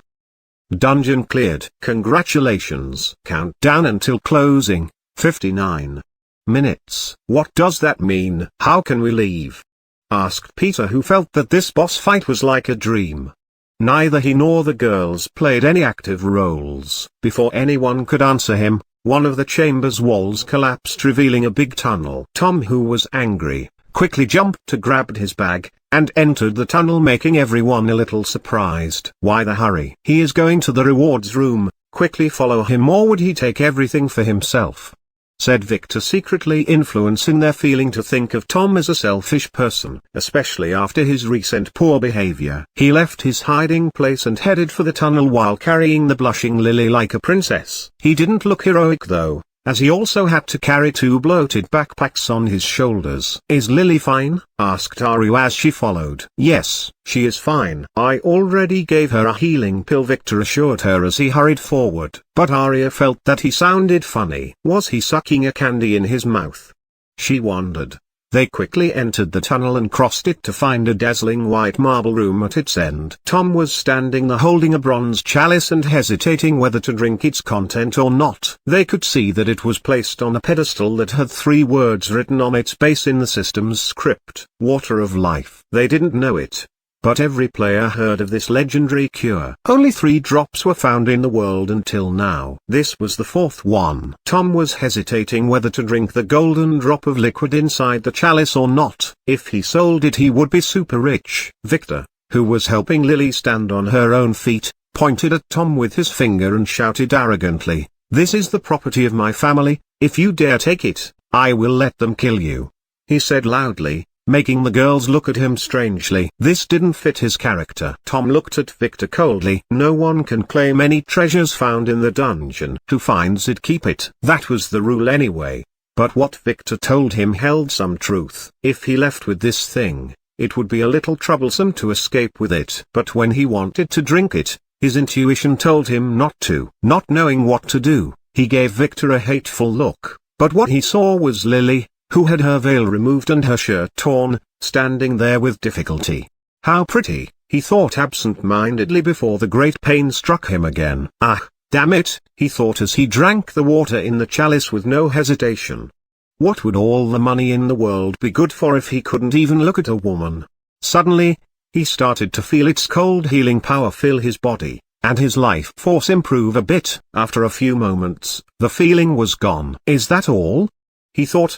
Did it work? He slowly sneaked a peek at Lily, bracing himself for the pain, but nothing happened. There was no pain, so he began to boldly inspect her and the other girls with glee like a pervert, as a smile slowly spread on his grim face. Ha ha, I am cured. He laughed loudly. You, how dare you? Victor, who was pointing his finger at him, threw blood and collapsed on the ground with Lily in his arms. The girls didn't know what happened as Anna sped to his side to check on him and heal him. What happened? Asked Margaret. I don't know, "There is no injury," Anna said. "But he probably passed out because of anger," she added in a low voice. That was exactly what everyone thought, including Lily was holding him tightly, with an anxious face. But the reason was something else. Notice. Fate Shield was automatically activated. S-rank Destiny Backlash withstood. 99% of the damage was absorbed. This was the price of changing Tom's destiny. His plan has finally succeeded, but the Fate Backlash was too strong. Just a tiny bit of it had already messed up all his internal organs. Luckily he already had a healing pill in his mouth. He swallowed it as he collapsed. It was now healing him slowly. "Dear Tom, you are mine now," he thought as he looked at his status screen showing the successful acquisition of a new blood slave. Chapter 58, Rewards. This chapter is updated by novels.pl. 1 antidote, 1 normal healing potion, 1 drop of Victor's blood, and 3 drops of 100% synthetic food coloring. Those were the components of the water of life that Tom drank. Victor didn't force Tom to drink it. He let the potion integrate with his body without a shred of resistance, fulfilling the conditions to make the blood seal skill trigger successfully. The seal was hidden on Tom's soul, marking him as a blood slave. It can only be removed by someone with higher strength and higher authority than Victor. It was all within Victor's plan. He used the dungeon's map to locate the chamber closest to the reward room. Then, all he had to do was to dig through the wall to get in. Like a heist movie, digging a dungeon wall is impossible as the players didn't have the authority to override the rules of the system. But Victor had the authority to do whatever he wanted, and those restrictions didn't affect him at all. Although he hired a team of goon goblins to assist, he had to do the digging part himself while they were tasked with transporting the debris. Sadly, the pickaxe was with Lily on the other side of the dungeon, so he had to manage with his poor dagger and some stone tools he took from the goblins. It took him 8 hours to dig through that thick cave wall. Although he suffered some minor accidents along the way, as he had no experience digging, he was able to enter the room in the end. Then, he replaced the real dungeon's reward with the chalice he got from the antique store, filling it with the blood antidote mixture. He was lucky. This dungeon offered 3 rewards, so after stuffing the treasures, he had to take the 2 additional pedestals outside the room and bury them in the hole. Using his dagger he engraved a few words in the system's script on the remaining pedestal. Although everyone can read it, no one could write it before the reckoning. But he came from the future where its secrets were unveiled, and it was the universal script of the world. After finishing his business, he closed the hole on his way back and used his disguise skill to make it look like a normal marble slab. It was not perfect, but if you didn't know its location you would not find it. And when he just re-entered the room, he threw his bag in front of it for an additional cover. Tom was still laughing, not realizing that he had just become a toy in his nemesis' hands. Now, Victor didn't intend to use Tom as a regular slave, because Tom would never truly submit to him. He may reveal his secrets or deliberately create problems when doing missions. So Victor had to arrange a better way to control Tom. Laugh now and cry later, thought Victor, who was laying in Lily's lap. He slowly opened his eyes to look at her worried face. "Don't worry, I am fine. Just let me lie down for a bit and take a nap," he said, making the girls feel relieved. He was not fine though. That backlash was dangerous. The other didn't see it. But the moment Tom drank from the chalice, a thunder formed and instantaneously discharged inside his heart. So he could only spit blood and collapse. Tom didn't look him, but turned to his friends in a gentlemanly way. "Everyone, I am sorry about my rude behavior earlier," he said with a shiny smile. But no one was looking at him, as everyone was occupied inspecting Lily. Only now did they notice that she didn't wear her veil. Damn, how beautiful can someone get? Arya and Anna thought with envy. No wonder he didn't care about my confession. He already had such a girl beside him.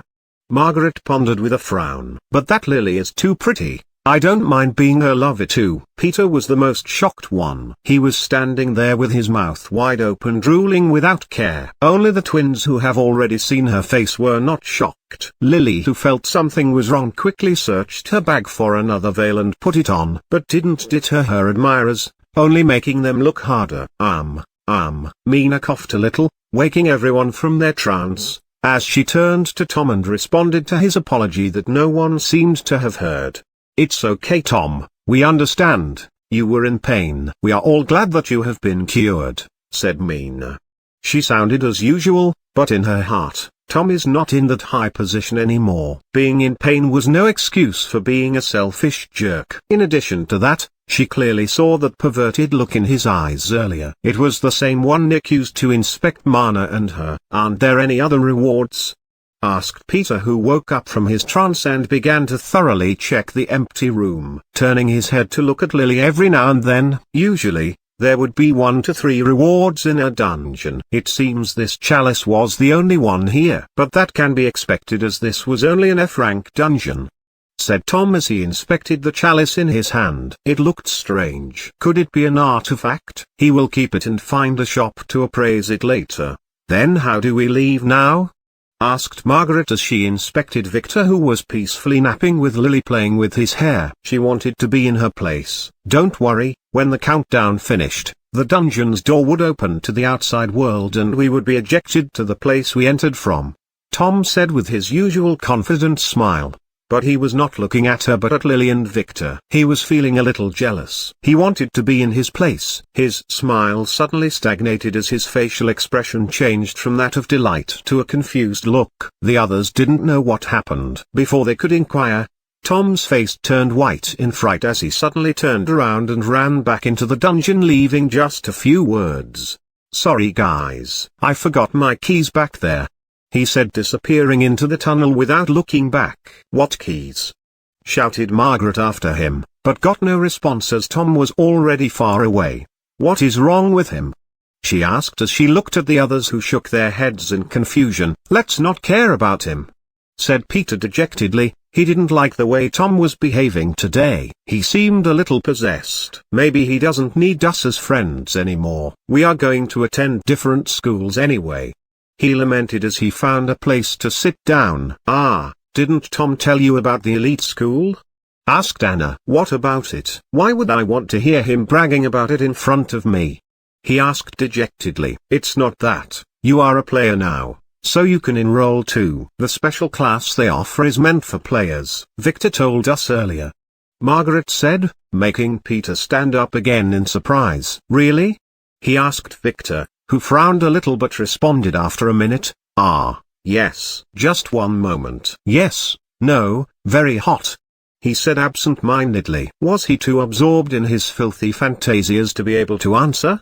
That is what Margaret thought with her dirty little mind, not realizing that Victor was now busy scamming Tom. Victor opened his eyes after a minute or two, then looked at everyone and began to speak without raising his head from Lily's lap. "Ah, sorry about that. I was fantasizing about a hot girl I know once." "What was it?" "About the school. Yes, what they said is true. It will cost you 100 coins though, so exchange some with Arya or borrow it from the others. And you don't have to be dejected about the rewards. In about half an hour the dungeon would close and we would be kicked out. During that process, we would be awarded experience points depending on our contribution to the dungeon's clearing. With enough experience points, you would level up and gain attributes and skills," he said with a relaxed voice. "Ah, and take some of that glowing alga growing in the caves and spread it on your wounds. It would let them heal without leaving scars. I saw a pretty goblin girl use it, trust me,"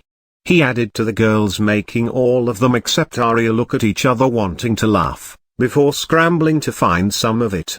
Arya shook her head slowly. Those girls trusted Victor too much, she thought, but after a moment of hesitation, she decided to try it too. There was nothing to lose, and she didn't want those healing wounds to leave any scars. Peter shook his head and followed the girls. He didn't care about the algae, he just wanted to peek at them treating their wounds. Mina seemed to have a wound on her thigh. "Lily, you too. There is a jar in my bag full of that stuff. Take some and put it on your shoulder's wound," he said as he saw everyone leave. "Take all the boxed stuff and treasures in my bag and put it in yours, and leave all the camping equipment in mine," he added to Lily in a soft voice, making her nod in understanding. "Now I have to continue my dream about you, so don't disturb me again," he said as he closed his eyes and returned to his nap with a broad smile. Lily, whose face was blushing, slowly grabbed the bag and opened it, took the jar, and began to apply the glowing algae on her wound. It was really miraculous. The damaged skin slowly began to heal. It would take a while though. After that, she quickly rearranged the stuff in the backpacks as Victor told her, while making sure not to disturb Victor, who's still napping on her lap. About half an hour later an alarm sounded in everyone's head. Dungeon closing. Awarding process initialized. Thanks for participating. The dungeon was successfully integrated with the world. Everyone looked at the shimmering dialogue as their vision went black. Another reward screen appeared. Victor looked at his screen with a smile. It was worth it. Goblins killed 300 and 2500. Reward 32,000 exp. Boss Hidden Goblin General killed 1-1. Reward 10,000 exp. Dungeon Clearing Contribution 80%. Reward 40,000 exp. Dungeon Exploration 100%. 10,000 exp. Dungeon Discovery 10,000 exp. Plus 10 free attributes. Total score 102,000 exp. Level up. Level up. Level up. Level 8, exp 12,000 20,000 till next level. Authority +1. Error, could not modify authority. Upper limit reached exception. Strength +5, agility +10, intelligence +12, luck +4, charm +5, order +10. Skills acquire. Dagger throw C. The skill admin appraisal leveled up. Can now appraise non-players. The skill admin merchant leveled up. Cooldown time reduced. The skill unlimited disguise leveled up. Added smell disguise. The skill blood seal leveled up. Number of slaves 2, 3. Your class has leveled up. Fate resonance increased. Please allocate the additional 10 points. The first 5 levels cost 10,000 XP each, while the next 10 would cost double that. Leveling up gets more difficult the more you level up. As for the authority, he was not afraid. The bug he triggered back then was fixed by the system, so no such bugs are possible anymore, and his authority would not overflow back to 0. Victor smiled as he split the 10 points between the order and the luck. Those two were the most troublesome to increase, and it seemed the skills he used most have leveled up. This was the problem that caused many players to stagnate. Before the reckoning, one needed specific conditions to level up. Clearing a dungeon was one of the cheapest ways to level up, although it tended to be a little dangerous sometimes. Now, let's see the results. Victor thought as inspected his new info screen. Name, Victor Von Wise. Level, 8. Class, Fate Weaver, 1. Authority, Strength, 56. Agility, 63. Intelligence, 74. Luck, 32. Charm, 30. Order, 32. Skills, Admin Appraisal, SSS, +1. Admin Merchant, SSS, +1. Blood Seal, SS, +1.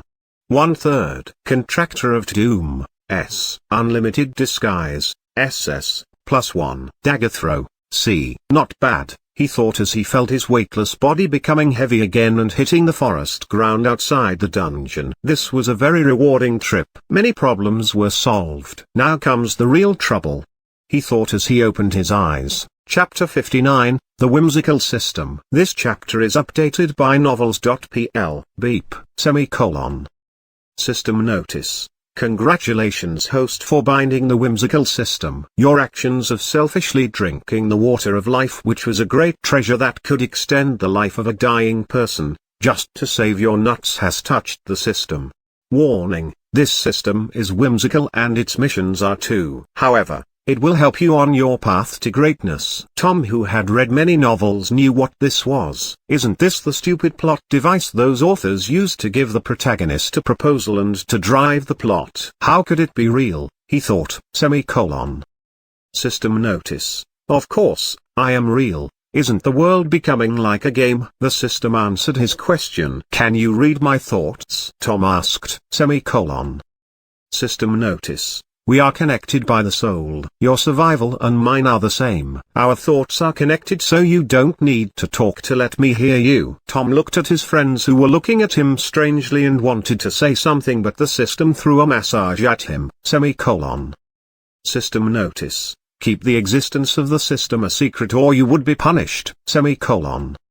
System notice. Number 2, Critical Mission Number 1 Unfed Raid. Go to the secret chamber shown on the map, dig beneath the red rock, take the treasure and bury the chalice in its place. Rewards: the flaming sword. In case of failure, the host would lose all his abilities as a man. With that, a map of the dungeon appeared in Tom's vision. He needed an hour to reach that chamber. This doesn't make sense, he thought. Why do I need to follow its command? He thought again, but stopped the next moment as he felt the pain he had just been cured of returning slowly. An annoyed system notice. The system felt that the host was not complying with the mission, considering whether to administer a light punishment. 10-9-8-7-6. Tom's face turned white. He didn't want to feel that pain ever again. He didn't wait and quickly ran out of the room, heading to the secret chamber on the map while shouting some excuse to his friends. He felt a little relief as the feeling of pain disappeared. He wanted to curse at the system, but he didn't dare to. He had no time to waste as the chamber was too far. After a while, the system threw him another massage. System notice. You must understand, the system is doing this for your own benefits. System notice. Number 2, the system has detected an unusual interest in twin girls. The system has detected an unusual interest in a beautiful girl. The system had just found that those girls are very hot. Then the system went silent, making Tom, who was running, feel strange. What a whimsical system indeed. After about 5 minutes, Tom heard a beep again. What now? He thought. System notice. The system has analyzed the footage of the girls in the host's memory and found out that they are no longer virgins and seem to enjoy some kind of a perverted play with the man with purple hair. That can't be true, thought Tom. But the system didn't respond. Can the system tell me what family does that man belongs to? He asked the system. System notice. Not enough whimsical points were found. The whimsical system, being whimsical, had decided to answer the host's question. Victor Von Wise, elite member. Cheat, thought Tom. He will not be able to do anything to Victor or Lily for now, as the Von Wise was one of the strongest families. He didn't want to anger them by hurting an elite member. System notice. The host has no reason for despair, as he would one day tremble all those families with the help of the system. Does the system have any information about a person named Nova von Astrom? Tom tried a different question. System notice. Not enough whimsical points. Try later when you have more points. Tom then tried to ask the system some other questions, but the system responded the same. That he needed more points for the answer and he had 0 points now. But he suddenly thought of a different question. How can I get rid of you? He asked without expecting an answer. But to his surprise, the system responded. System notice. The whimsical system does not like the tone of your question. However, due to its whimsical nature, it will give you a reply. The system can be removed if the host has more authority than the system. Warning: the removal of the system may lead to its demise. That makes sense, thought Tom, as he decided to focus on raising his authority so that one day he would show this system who is the boss. He asked the system about its authority, but it replied that it was confidential. Damn it, he thought. It took Tom 15 minutes to get to the secret room using all his speed. He was gasping for breath when he found the red rock, and indeed, after some digging, there was a flaming sword buried shallowly there. System notice. Flaming sword, a rank equipment, can inflict burning damage. System notice. Number 2, 5.00 minutes until the closing of the dungeon. Bury the chalice or fail the mission and lose your manhood. Tom, who was smiling, didn't hesitate and quickly buried the chalice. After discovering the sword, he began to believe the system. He could feel the sword's power as he swung it around with delight. This system may be a little whimsical, but it was not bad at all. Every protagonist needed an assistant after all, Tom thought, as the world around him slowly turned black. The dungeon was closing. System notice. Congratulations on completing your first mission. 1 whimsical point added. The system will now shut down for maintenance and integration. The process would take a few hours. System out. Tom looked at it and didn't care. He would not need it for now. But with it, he was ready to begin his journey for greatness. Nova, Wait for me. When I find you, there would be a home full of sisters waiting for you. He thought. Goblins killed 100 500, reward 10,000 exp. Boss Goblin Bodyguard killed 1 reward 2000 exp. Dungeon clearing contribution 10%, reward 5000 exp. Dungeon exploration 20%, 2000 exp. Total score 19,000 exp. Level up, level 12, exp 2000 20,000 till next level. Authority +1, strength +2, agility +1, intelligence +1, luck +1, charm +1, only 10% contribution. Who was it? He wondered. It must be Lily or that hateful guy Victor. Damn it, he thought. But after looking at his rewards he began to laugh. With the additional authority he now has 7, which would make him rival many hidden powers elders.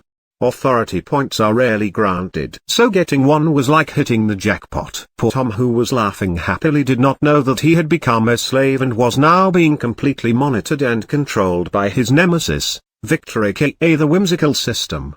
The blood slave skill allowed the master to feel, see and control everything the slave did. But that would usually take a toll on the master's body and soul. The slave mark was imprinted directly on the soul, making the slave's body a puppet in the hands of the master, who can easily kill or punish him if needed.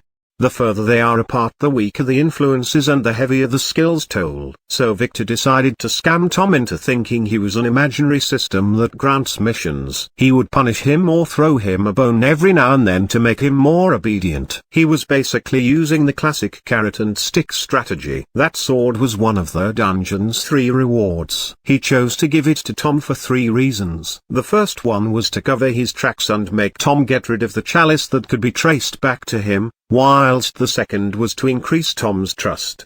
The last reason was to arm Tom with some good weapon. Victor didn't want to leave his new dog toothless. He will let Tom put that sword to good use later. Chapter 60, Arrested. This chapter is updated by novels.pl. Victor opened his eyes to look at the orange sky above his head. It was sunset. They have been inside for a day and a half. Not bad considering he was planning for a 2 days trip. Looking around him, he saw everyone was starting to get up, especially Tom, who gave him and the girls a piercing glance.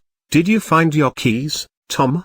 asked Margaret, who stood up and started to dust her tight clothes. "What keys?" Tom asked stupidly before he remembered saying something like that when he left the reward room earlier. Yes. They have fallen in a previous tunnel, so I had to return and fetch them," he said as he looked at Margaret and the girls whose clothes were full of holes. "Why are their skins so shiny?" he thought to himself. Could it be that number? Impossible. It must be a light trick. Even Peter had somewhat healthy-looking skin. They didn't know what Tom was thinking, but their skin was really shiny and tender, like a new baby's skin. They have used the algae Victor told them about, and its effect was beyond magical. Victor, who was thinking about the same thing, nodded his head. That stuff would become one of the main products his family pioneered after discovering this dungeon. "I thought there would be some police and ambulance waiting for us when we come out," said Peter as he looked around at the empty field and the dark deep hole in the ground behind them. "I told the drivers that we may spend the night in the forest, so they would not call anyone. I have to remind you though, keep the fact about the dungeon a secret," he said, making the others nod. "Now prepare yourselves, we will go down after I make a phone call," he said. His phone has a satellite connection, so worked on all locations regardless of coverage. So Victor took the phone and called his father, Theodore. It took him 3 rings to answer. "Did you do it?" His father's cold voice came from the other side. "Did what?" Victor played dumb. "Did you kill Nick?" he asked impatiently. Although he didn't really like Nick, he was still his son. "What? He is dead? I would never do such things." "When did that happen?" replied Victor in surprise. "The night he visited you. His car exploded on the way back. The family has already sent investigators. They would be here tomorrow." "You are the prime suspect," he said. Fine, I am innocent anyway, so don't worry. I just wanted to inform you that I discovered and cleared a dungeon on the Cloudy Mountain." Victor said he must make sure his father claims this area before others do. Did what? I searched for that dungeon for a whole year and found nothing. Tell me about everything, he said in a changed tone. It was no longer cold. Forgetting everything about Nick, it's not like he didn't care about his son's death. But a dungeon discovery was a big thing that affected the entire family's future. And he had a lot of other sons. Victor began to tell him how he was going on a camping trip and how he discovered the dungeon and cleared it with some friends. He also explained about the algae he found. Are you sure about that algae? Asked his father. An F-rank dungeon did not usually have anything of value, only small amounts of otherworldly materials. But every now and then there would be a dungeon discovered with some magical herb or fungus that could only be cultivated inside it. Those things can be used on normal humans after some dilution. So they were a huge revenue source. Yes. Pretty much. I tried it on my friends and it works like magic. It may need some further studying, but it would become the new hit in cosmetics. So I would like to claim 20% of the profits, said Victor with a smile. If what you said is true, you would only get 10% as you were trespassing on my mountain. Now go. We will talk later. And the police may be looking for you. Don't make trouble, his father said as he hung up. Damn it, said Victor as he put the phone in his pocket. He expected his father to give him 15%, so he asked for 20%. But his cheap father only gave him 10%. It doesn't matter, he thought as he led the others down the mountain. 10% was a large amount of money, as this thing would be a massive hit. As for the police thing, he long expected it when he arranged for Nick to be killed. Are you going to cultivate that algae? Asked Margaret, who was listening into his conversation. Yes, I will send you and the girls a few boxes when the product launches, he said, making the girls smile. Although they packed some of it, who doesn't want some for their family and friends? Victor nodded and looked at the girls who were cheering and appraised them in secret. Lily gained 2 additional levels while the others 1 level each. This was not bad considering they were just rookies and this was an easy dungeon. He gestured Lily to come near, then took out a white envelope and gave it to her secretly, just for contingencies, he whispered as she nodded and took it. Those guys would probably try to frame him for Nick's murder, so he had to prepare for everything. Soon they reached the movie set, which was lively with all the lights and some explosion effects. They seemed to be filming some action scenes. Arya went ahead to look for the car drivers who were sitting next to a bonfire drinking beer. She quickly began to scold them for failing to inform her of Victor's instruction for them to wait for 2 days. Then she began to use her phone to make some calls, as there was coverage here and she had a lot of missed calls. Victor looked at the set and smiled. Not bad, this movie is going to be a hit. He should invest more in John Sigma. That guy was a gem. Not the one found in goblins' corpses but a real one. Victor White, freeze and put your hands above your head. A sound startled him and everyone else, who looked to see a female police officer with 3 other cops approaching. The female officer was waving a gun. Victor lazily raised his hand and turned to look at them. Officer Lee, we meet again. How did you know I was here? Are you stalking me? He said with a smile. I am arresting you for murdering your brother Nick White, she said coldly, ignoring his question as she cuffed him. He didn't resist. Players must not fight with the police in public or display their powers. So when most players are arrested they usually comply and find a way to escape later. The girls gasped in shock as they heard the charges, especially that Wins. Nick was dead. Don't worry, I would go out really quickly. I didn't do anything, he said to the girls with a smile. You would not go out again in a lifetime. You are charged with using explosives and murdering 3 people. I am sure that the car accident that day was also your doing. You must have been testing things for the final show at night, said Lee as she pushed him down the mountain. This idiot was as unreasonable as ever, thought Victor as he walked with her. His connections were not able to help him here, it seemed. His father had made things clear when he told him that the cops were after him. He didn't care as he had already arranged his cards. He only has to wait and see how this game will play. Take his bag. It may contain some dangerous substance,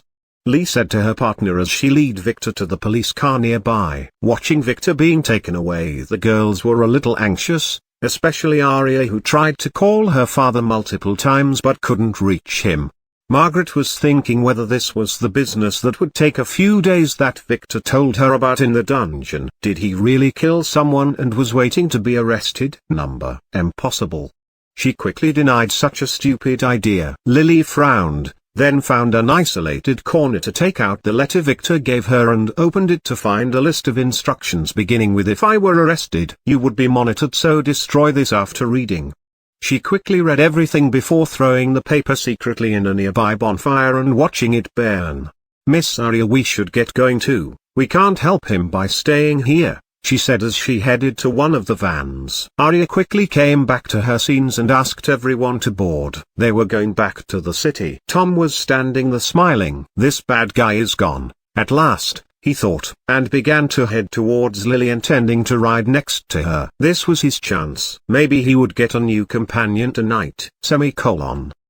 System notice. The whimsical system is astonished by all the fantastic scenery of Mother Nature, and it has noticed that the host was getting a little fat. Quick mission. Return to the city on foot. You are not allowed to take any vehicle. Rewards: 100 coins. Failure: lose all your hair. Damn it, thought Tom as he began to walk down the mountain. But those 100 coins are not bad for a night's work, he thought. "Aren't you going to ride with us?" shouted Margaret after him. "No, I have been gaining weight, so I need some exercise," he shouted back as he continued to walk. What is wrong with him? Is he really possessed? thought Margaret as she sat next to the twins, intending to ask them about Victor's arrest. "Do you know anything about the arrest?"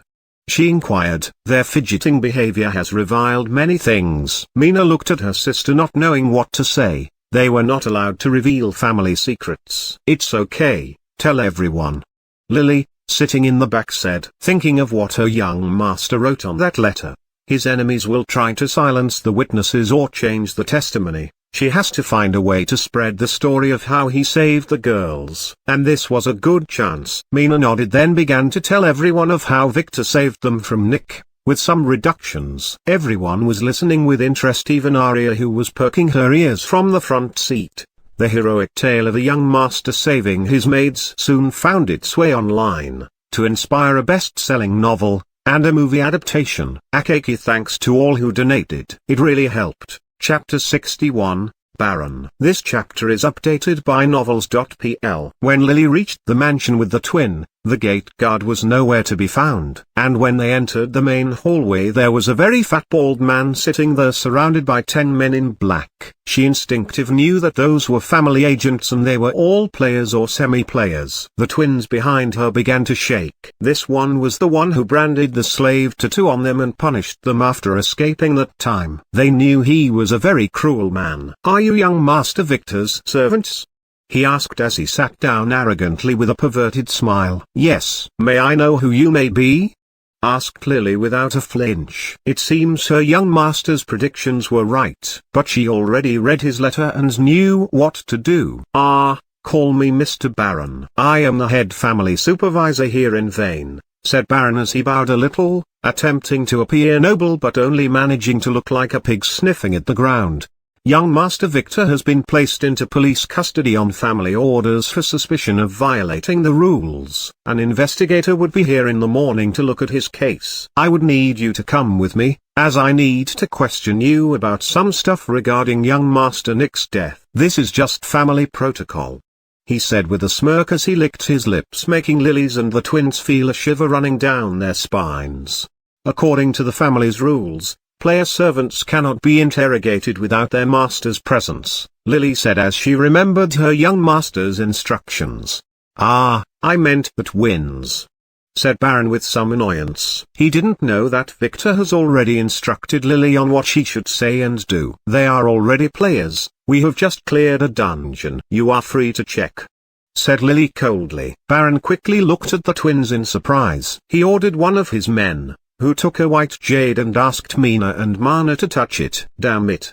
Baron shouted when he saw the jade turn red. He was instructed by that person to get the servants to testify against Victor. He had many ways to manipulate little girls and extract confessions, but he didn't think that they had become players. "I need to confiscate your luggage. I have a search command for all of young Master Victor's properties. As his servants, All your properties belong to him," he said with some annoyance as he flashed a sealed parchment. Lily frowned. This was a family seal command. She cannot defy it. She said nothing and just threw her bag to the ground. The twins did the same. Baron quickly ordered his men to get him the backpacks, expecting to discover some spoils and mistakenly misplace them in his pockets. The twins' bags had nothing, just some camping kit. But Lily's was full of sealed boxes and rolls. Baron licked his lips as he opened the first box to find it filled with mushrooms. He put it aside and opened another one to find it also filled with mushrooms. Box after box was filled with nothing but mushrooms. Not shiny sparkly mushrooms,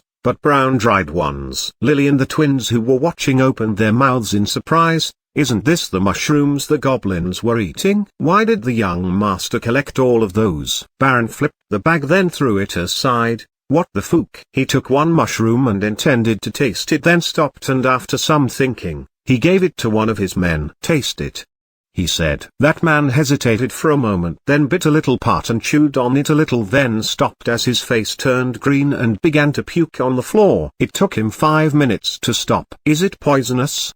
asked Baron as he checked the man. "Master, this thing is so digesting I couldn't help myself. I have never tasted something so repulsive in my entire life. Not even the time you made us eat sheet," he said as tears fell from his eyes. Baron shook his head and ordered the man to step down as he looked at Lily. "What are those for? And where are your loot from the dungeon?" he asked. "This is what the young master instructed me to carry," Lily said truthfully. She also wanted to know where was the spoils. She had personally transferred those boxes from Victor's bag to hers. His bag only had camping equipment now. She knows for sure that her young master had some treasures. She saw that exquisite bow he got from the Goblin General. And what is the purpose of all those mushrooms? Did her young master lose his mind wandering alone in the dungeon? Did you hide some other bag? he asked as he inspected Lily. "There is no such thing. Wasn't your men watching us the moment we left the mountain?" she added. Baron frowned. He didn't expect her to be aware of the men monitoring them. He could do nothing about the current situation as he has no reason to act against them. One of his men soon returned from the upper floor. He was probably searching the mansion. He said something in his master's ear then left. Baron nodded and stood up. "I will be leaving now. You are forbidden from leaving the mansion until this case is closed," he said as he hurriedly left with his men. "What was that all about?" asked Mana. "Don't ask unnecessary questions," Hilda rebuked before she started to look at them with pleasure in her eyes. "Congratulations on becoming players," she said with a smile, making the girls blush a little with delight. They always liked to be complimented by Hilda. "Now I have to teach you a few things about being a player." "Miss Lily, about those mushrooms what should we do?" she asked. "Just pack them up in their boxes and wait for the young master to decide," she said. "I have some things to do, so don't disturb me for the night," she added as she headed upstairs. Hilda nodded and gestured to the twins to help her pack up the things thrown on the ground. "They have a lot of cleaning to do." There was a huge puddle of vomit on the floor, and Baron's men have messed up the entire mansion. As for the young master's safety, she didn't mention it. If the young master was punished, so be it. If he was killed, another young master would take his place. This is how the family worked. For the servants, it was the same. "Miss Lily, Baron was looking for a ring of some sort, but found nothing," she said to Lily, who was going upstairs. Lily stopped for a moment, then nodded and continued. Lily, who reached the upper floor, quickly activated her survey skill and frowned as she ran to his room and opened the wardrobe. It was exactly what the young master told her. She took her phone and dialed Theodore's number. After a few minutes he answered. "Master, this is Lily. The young master has instructed me to call you if I felt something was wrong. Baron has left after searching the house. He took some of the young master's shirts, including the one he was wearing the night young master Nick was here, and he seemed to be looking for some kind of a ring," she said, and listened for Theodore's instructions. "I don't know about any ring, as I didn't see what the young master took when he undressed young master Nick," she said. "No, I already checked. There doesn't seem to be any surveillance devices, but I could feel some men moving outside the mansion, and the guard at the gate is missing," she answered. I understand, she said as she hung up. This is all I can do for now. She thought. She really wanted to storm the police station and rescue her young master, but he instructed her that she would be heavily monitored, so she should not do anything stupid and just inform his father about the situation. She sighed as she took off her clothes, then jumped into the young master's bed, hugging his pillow to sleep. Chapter 62. A Pretty Boy. This chapter is updated by novels.pl. The white light bulb shone its blinding light into Victor's eyes. He was sitting chained to his chair. On the table in front of him, there was a file containing photos of a burning car. Confess, it was you. Lee, who was interrogating him, shouted in his face. Officer Lee.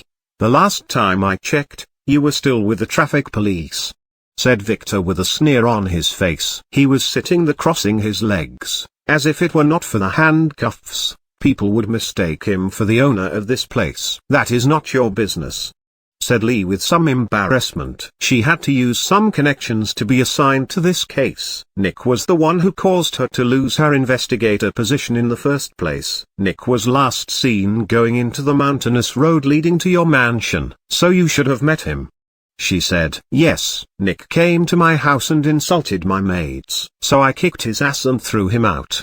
The head maid Hilda should have already told you that, he said. Yes, we know that. But he didn't die in your house. His car exploded on the road. Then, why am I here? Do you have any evidence against me? Asked Victor. I can't tell you that, but we suspect that you may have rigged his car when it was parked at your mansion, Lee said stubbornly. In fact, she didn't have any evidence. Her superiors were hesitating whether to press charges or not. She submitted 10 requests to arrest Victor and got 10 rejections. But this morning, out of nowhere, a command with air warrant came from above. It stated Victor White was to be arrested on the charges of killing Nick White. But it didn't state why. The captain told her that some special inspector would be sent here tomorrow and she doesn't need to interrogate him. But she couldn't help herself. Did you call a lawyer for me?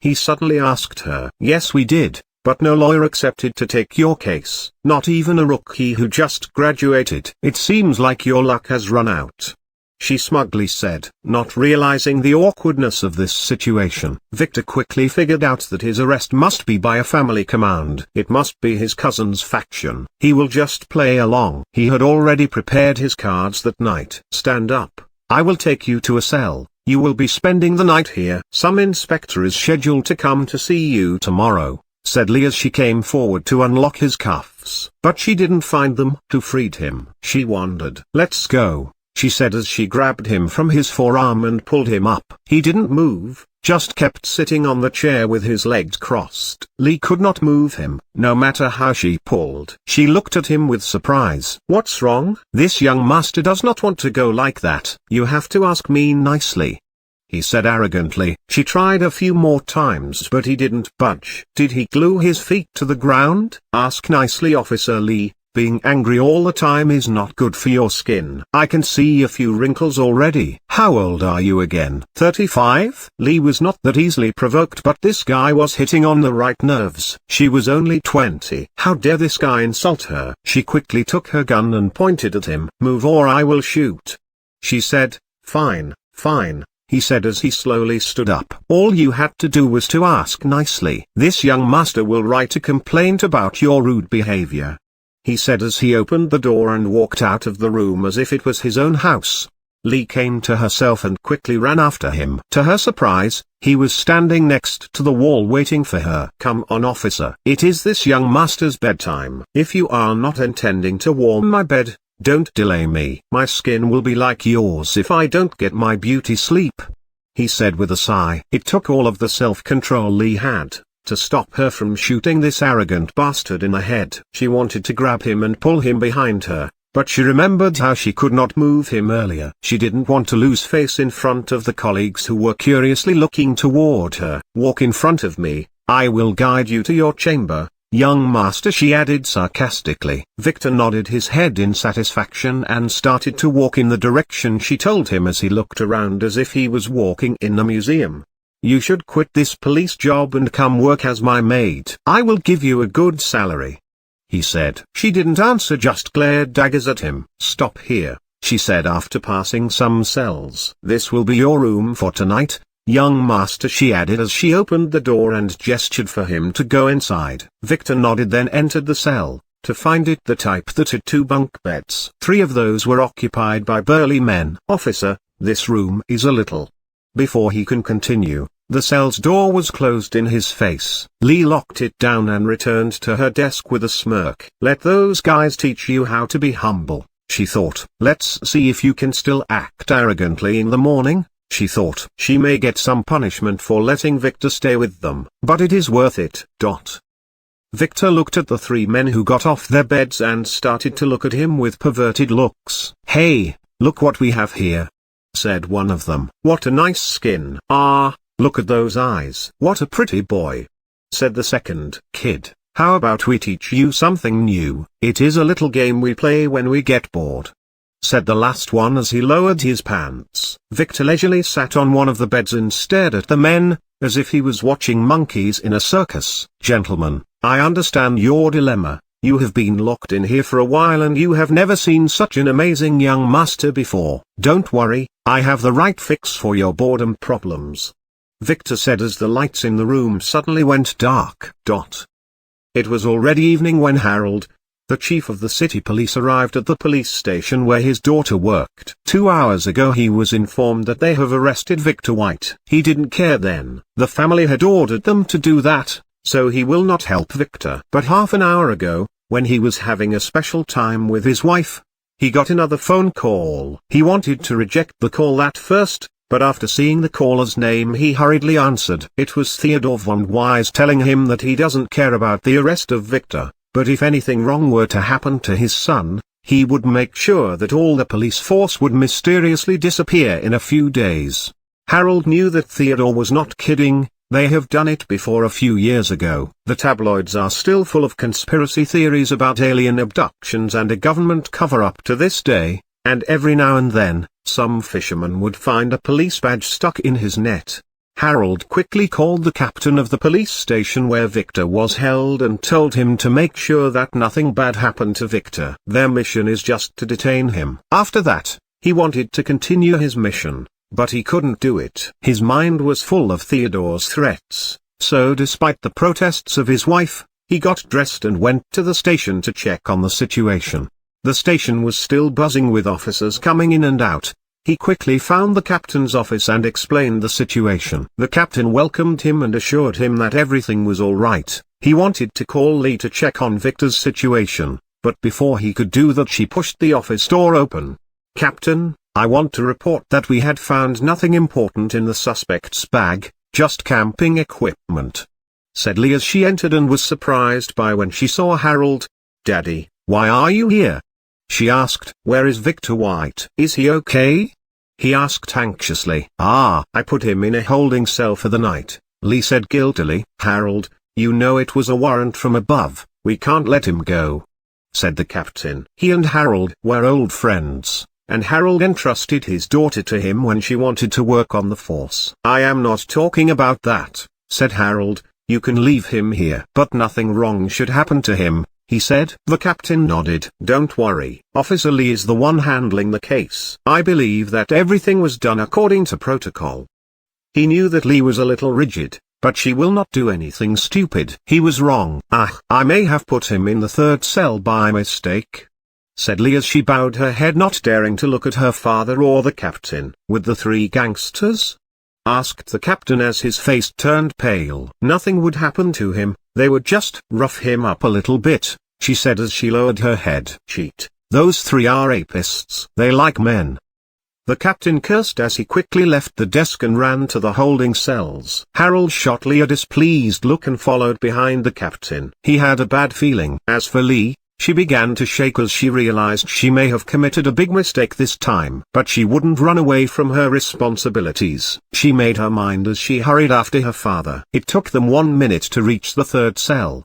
They quickly ordered the supervising officer to open the door. When they looked inside, what they saw was Victor, who was leisurely sitting on his bed drinking a can of soda, and 3 naked men screaming on the floor while holding their balls. Their voices were harsh as if they had been shouting for an hour, which they did. but no one could hear them. Victor has used his disguise to mask the cell. No one heard what was happening inside. How he repeatedly cracked some nuts. He called this game the Nutcracker.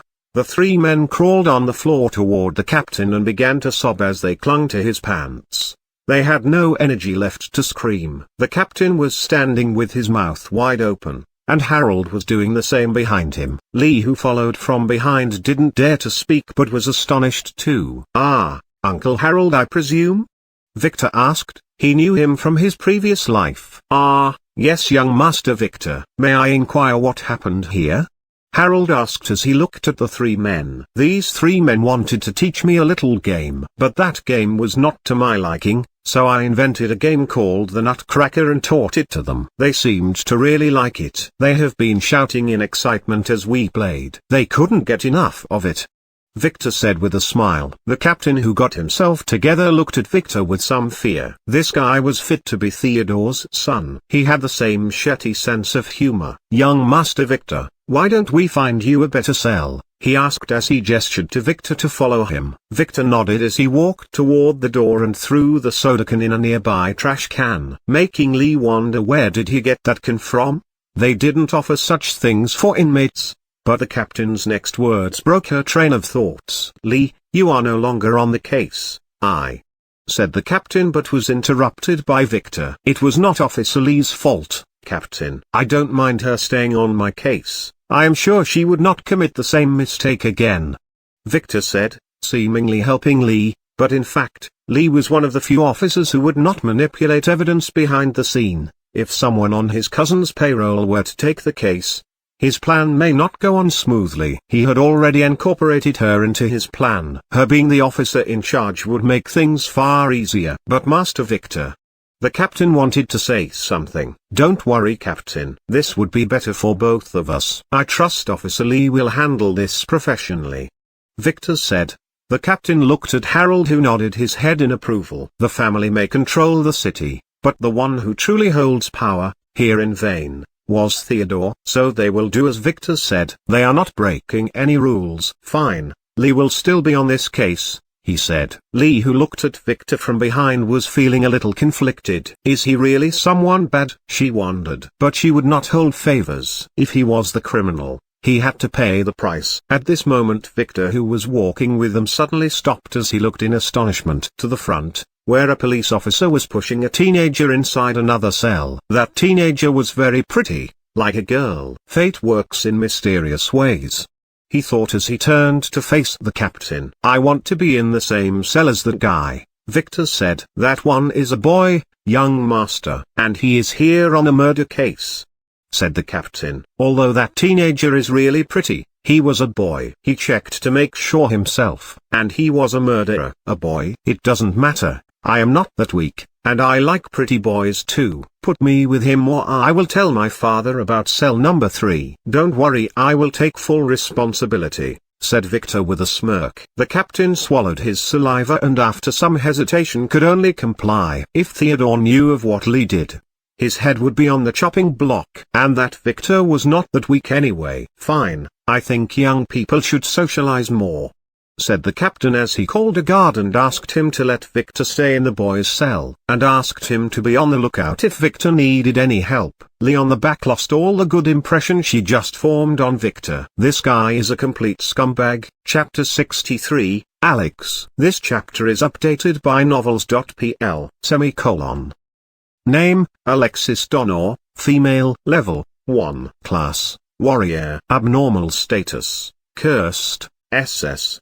The Locker. 2,014,360 EXP. 120 attribute points. Authority, 6. Strength, 15. Agility, 14. Intelligence, 22. Luck, 1. Charm, 11. Order, 10. Skills, Thunder Fist Hearts, first half A. Equipment, Gender Swapping Ring, S. Thunder Sect Disciple Token. Cancelled. Fate Status, negative S. Dark Cyan. Victor couldn't help himself wanting to touch her when he saw her attributes. This one is a treasure, a honey trap waiting for him. Lick. A Dark Cyan is the opposite of Tom's heroic, She is fated to destroy things and seek revenge. If he obtained her, he would probably be burned by her fire too. Her fate was different from Tom's. It will only help her stay alive, nothing more. She would suffer and get hurt repeatedly as she grew. No help would arrive at the last moment for her. She is the protagonist you get when you read a tragedy. This one was still in the making.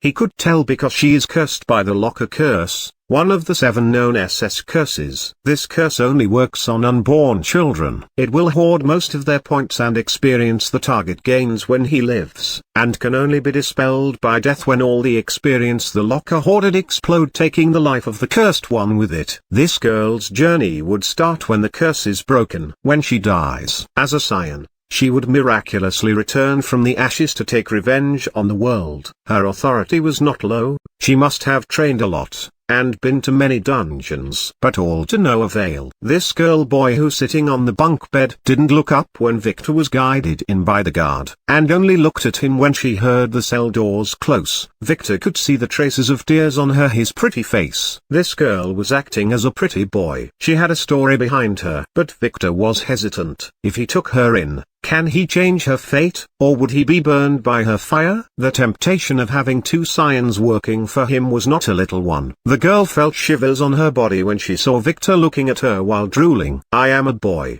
she said as she hugged her body. "I know." Victor nodded repeatedly as he whipped the drool with his cuff, making her feel a chill up her spine. "Is this guy another pervert?" she thought. He quickly corrected his posture and flashed a princely smile. "Let me introduce myself. My name is Victor White. I am here for killing my brother," he said. "What about you?" he asked. The girl was astonished. She had never seen a person so shameless. "Do you confess to killing your own brother and still want me to introduce myself?" She didn't respond, just looked away, probably hoping that she would get rid of him by ignoring him. Victor frowned. It seems he needs to change his strategy. "Let me hit you where it hurts," he thought. "You have been kicked out of the Thunder Sect," he said as he sat down on the opposing bed, making the girl look at him again in surprise and caution. "How do you know that? Who are you?" "Have we met before?" she said as she got ready to fight and began to scan the cell for a potential weapon she can use. "Don't worry. I am a player too, and I can see the burns on your hand. Those should be from practicing the Thunder Fist arts, right?" "Only the Thunder Sect knows those," he said with a smile. Her hands had some strange lightning-shaped scars. She quickly sat down as she looked at her hands with sad eyes, and said nothing. "I can tell that you are cursed too." "What an evil curse this is," he said as he inspected her. This makes her look at him again, with a flicker of help in her eyes. "Can you see that? Can you tell what it is?" she said with a pleading voice, the voice of someone on the verge of collapse. The experts who examined her before only knew that this curse was a strong one, but none of them had the sufficient authority to examine it through, let alone cure it. "I know what it is, and I have a solution, but you have to tell me your story first." "I won't help evil people," said Victor as he acted like a saint. "Do you think you are a beacon of righteousness? You just confessed murdering your own brother," the girl thought. But after a moment of pondering she decided to try her luck one last time. This is her last hope anyway. They are probably already on their way here to kill her. "My name is Alex Blank. I am the only son of the previous patriarch of the Thunder Sect," she said as her eyes got filled slightly with tears. "My father passed away 1 month ago due to an illness, and I was supposed to be the next patriarch. In the succession ceremony, I had sufficient authority to unlock the ancestral box and take the patriarch's sign, but at that moment, I was betrayed by my fiancée who was guarding me. She stabbed me in the back and took the sign to give it to the Grand Elder's son, who was my best friend. He claimed that I was unfit to be a patriarch because I was weak, and became the new patriarch with the approval of the elders," she said as he held her hand. Deep hatred could be heard in her trembling voice. "You see, I have been always weak, and despite training better than anyone I never leveled up. I thought this was just my constitution. But one day a hermit visited my father. When he looked at me he said that I was cursed since birth. He didn't have enough authority to know what curse it was, and he couldn't dispel it. He said that I am destined to live as a weakling. She added, I was able to survive the ceremony somehow. When I woke up I was in a prison cell in the sect's punishment hall. They have healed me because they planned to use my body as a sacrifice in some summoning ritual.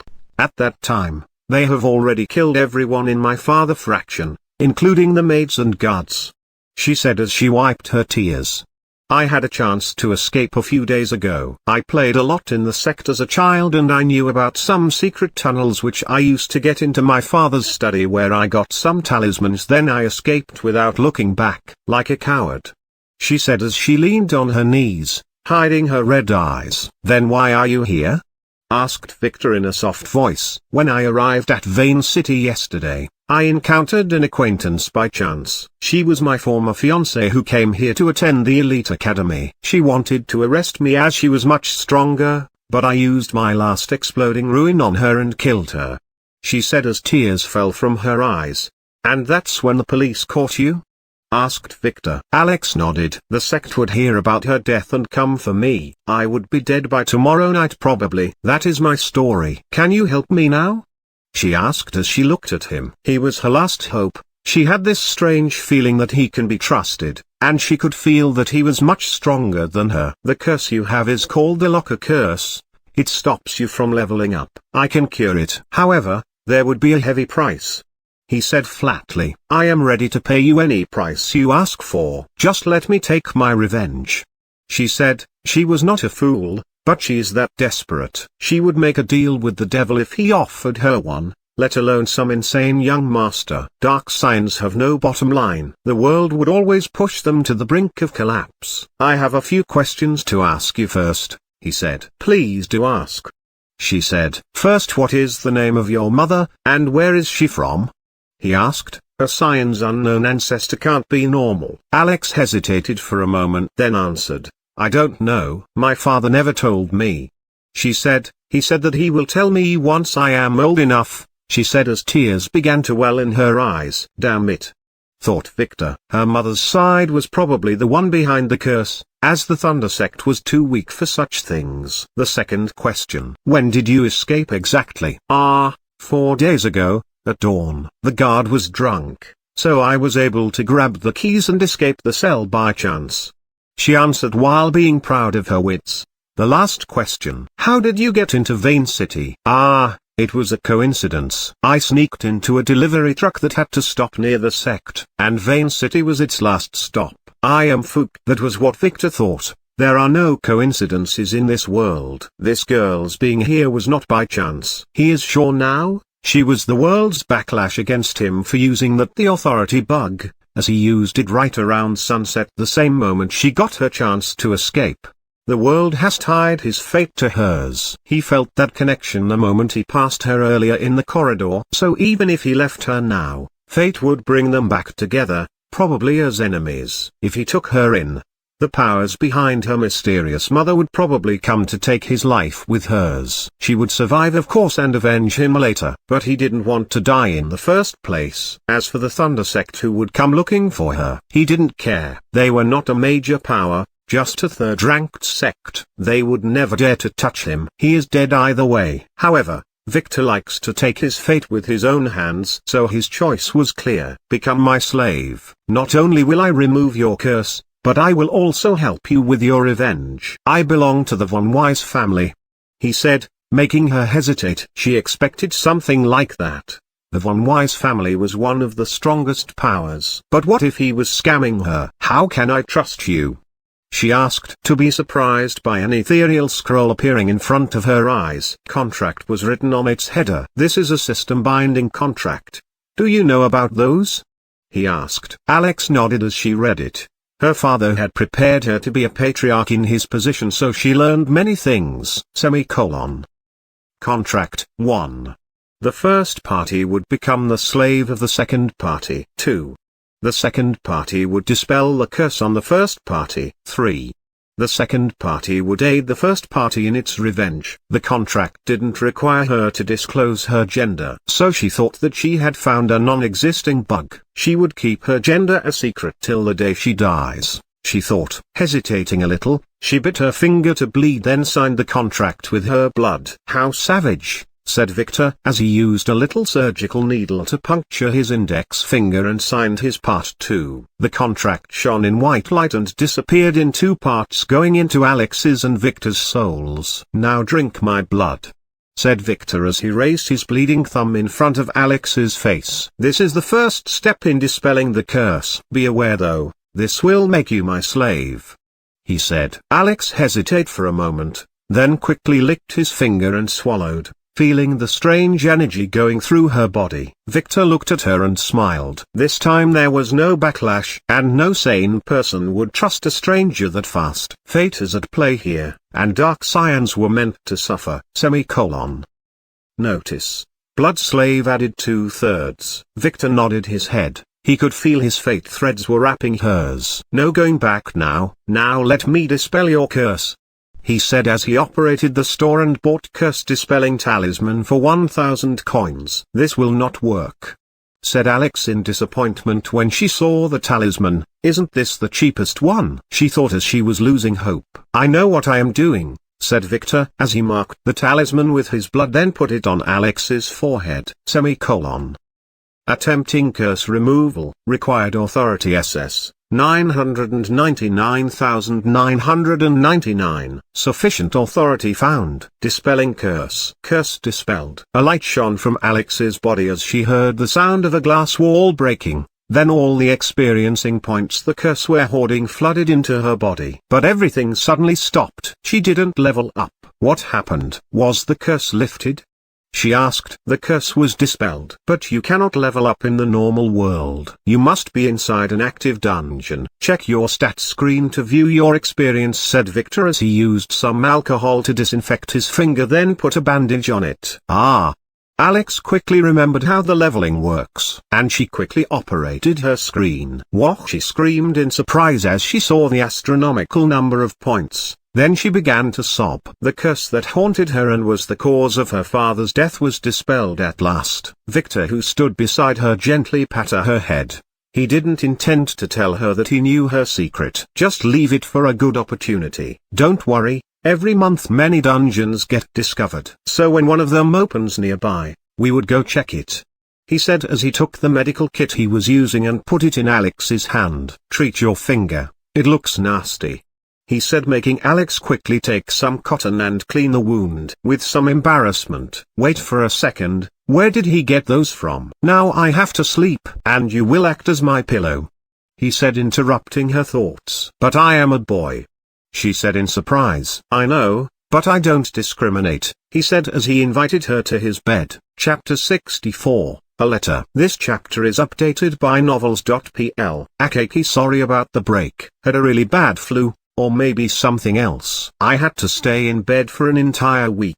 But now I am much better. It was late at night when Lee got the letter. It had arrived just as she finished her work and was intending to leave the station. The sender was anonymous. The carrier informed her that the client requested that this letter should be delivered at this time, 2 days ago, to the last officer at this station.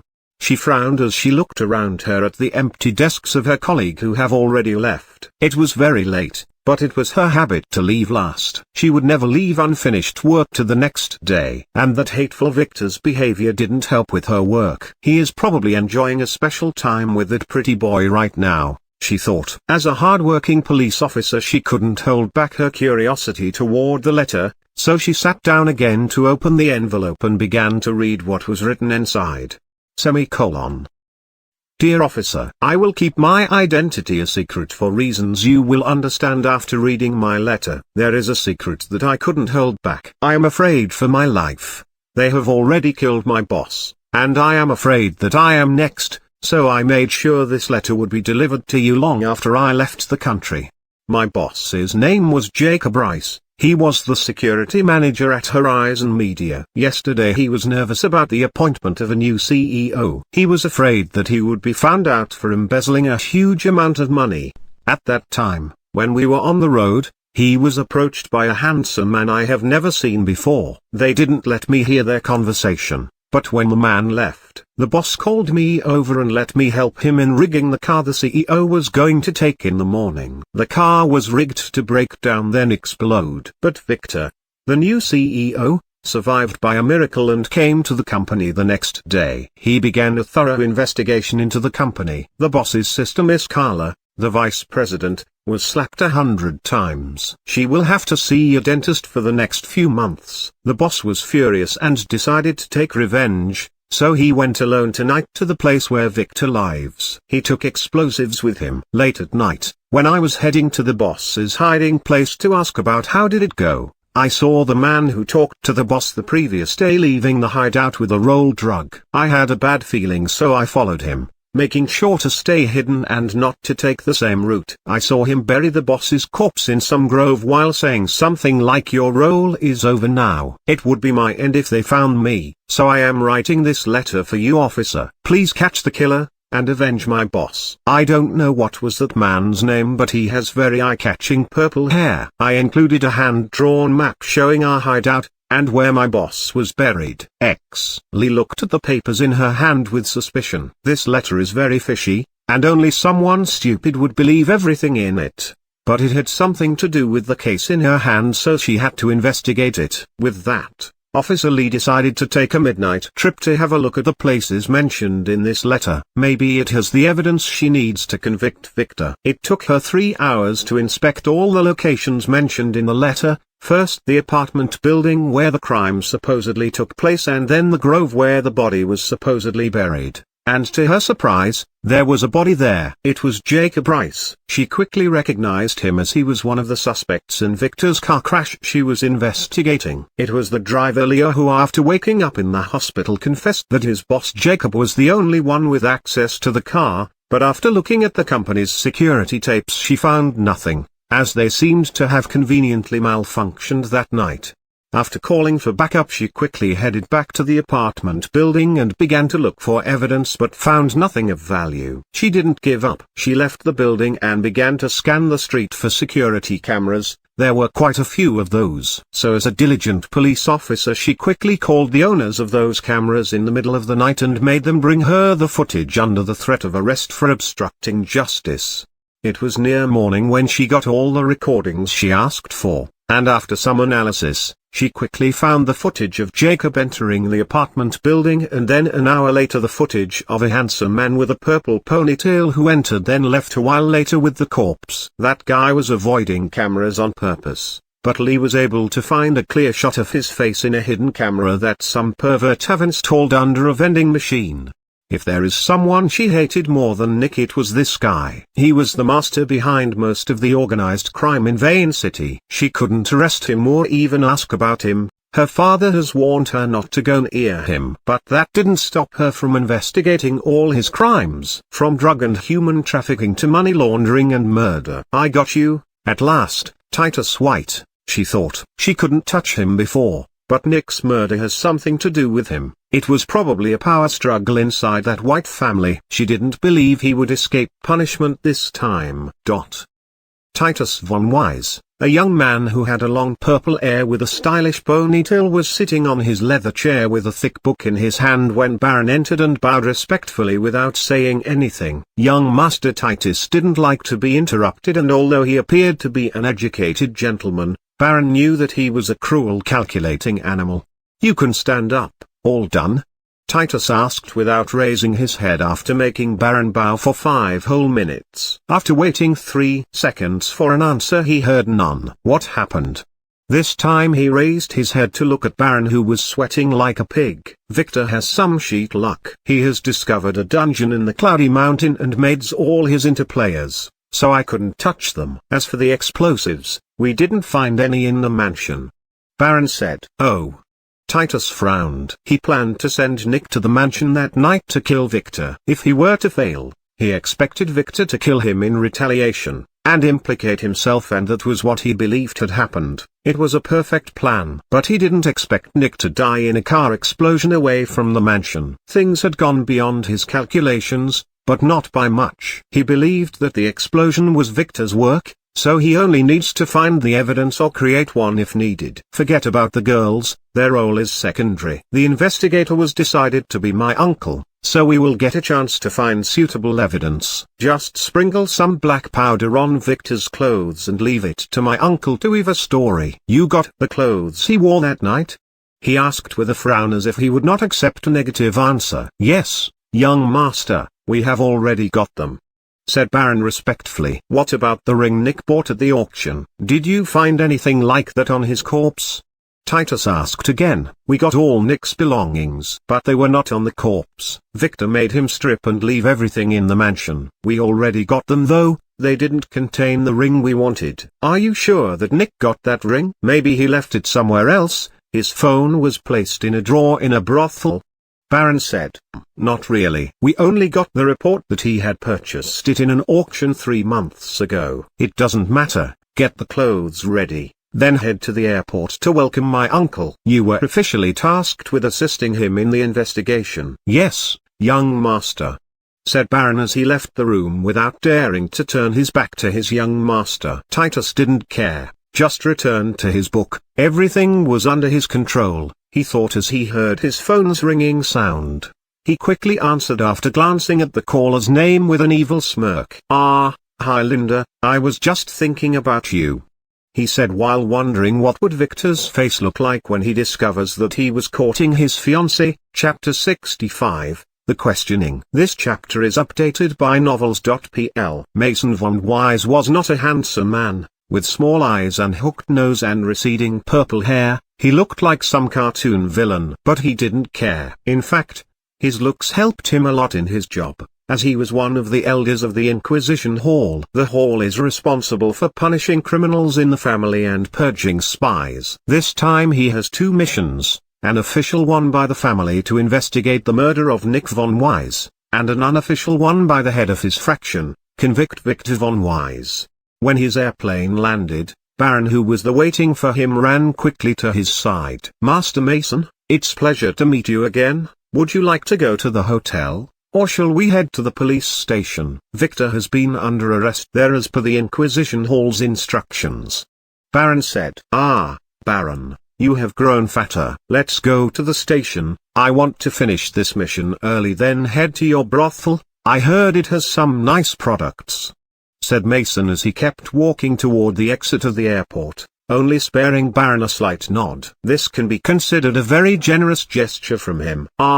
Yes, of course. This way please, Baron said as he guided Mason to the car. He already knows this man's habits. As arrogant as ever. Where is Theodore? He was supposed to be here too, Mason suddenly asked. He was here with me earlier, but he took a phone call and headed back saying something about having some important business. He will meet with us at the station, said Baron. It's better not to have him around. He would ask too many questions. Did you find any bombs in the mansion? Nothing. We still don't know how he did it. Young Master Titus instructed me to give you Victor's clothes. We already planted some dirt and traces on them, Baron said. What an idiot. Couldn't you discover some bombs in the mansion? That would have made things much easier. We didn't have any at that time, as we had expected to discover something. Victor or his servants are the only ones who could have done it, said Baron. Tell your men to prepare some now. You would testify that you found it in the mansion later, and make sure it is the same kind found on the explosion site, said Mason as he got in the car.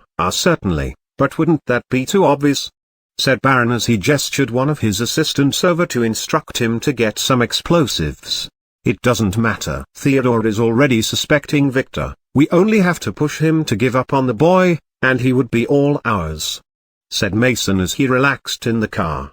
After a few moments, the car started and they headed to the police station. Master Mason, may I know why are we targeting Victor? He is just a nobody. I heard that he fared pretty well in the ceremony, but he is just a junior. His elder brothers and sister are much more dangerous for our faction, asked Baron nervously. He didn't dare ask Titus about such things as that guy would punish him. As for Mason, he worked for him a long time ago, and their relationship was not bad at all, as Baron was the one who was tasked with arranging certain services when they were young, and he knew many of Mason's dirty secrets.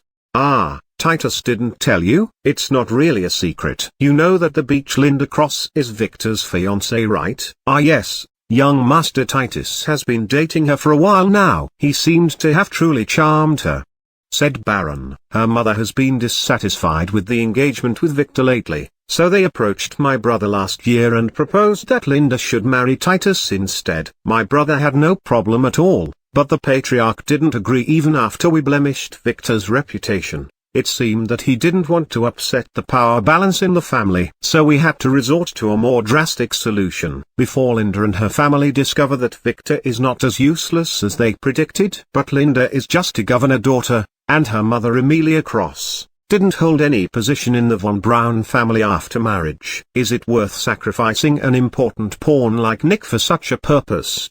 Asked Baron. That's old news. Amelia, as you know, belongs to the Von Rosen family, whose members mostly hold a summoner class. It has something to do with their awakening method. You know that she traded her daughter for a blood sample from the family's treasury a few years ago. She was trying to use it to summon a high-level demon. Last year, after many tries, she succeeded in summoning a level 4 demon, and her rank has risen sharply in the family. She is now nominated to occupy a seat in their elders' assembly. So a marriage with her daughter would let us gain a strong supporter, and be very beneficial for our cause," said Mason as he looked at the road outside the car.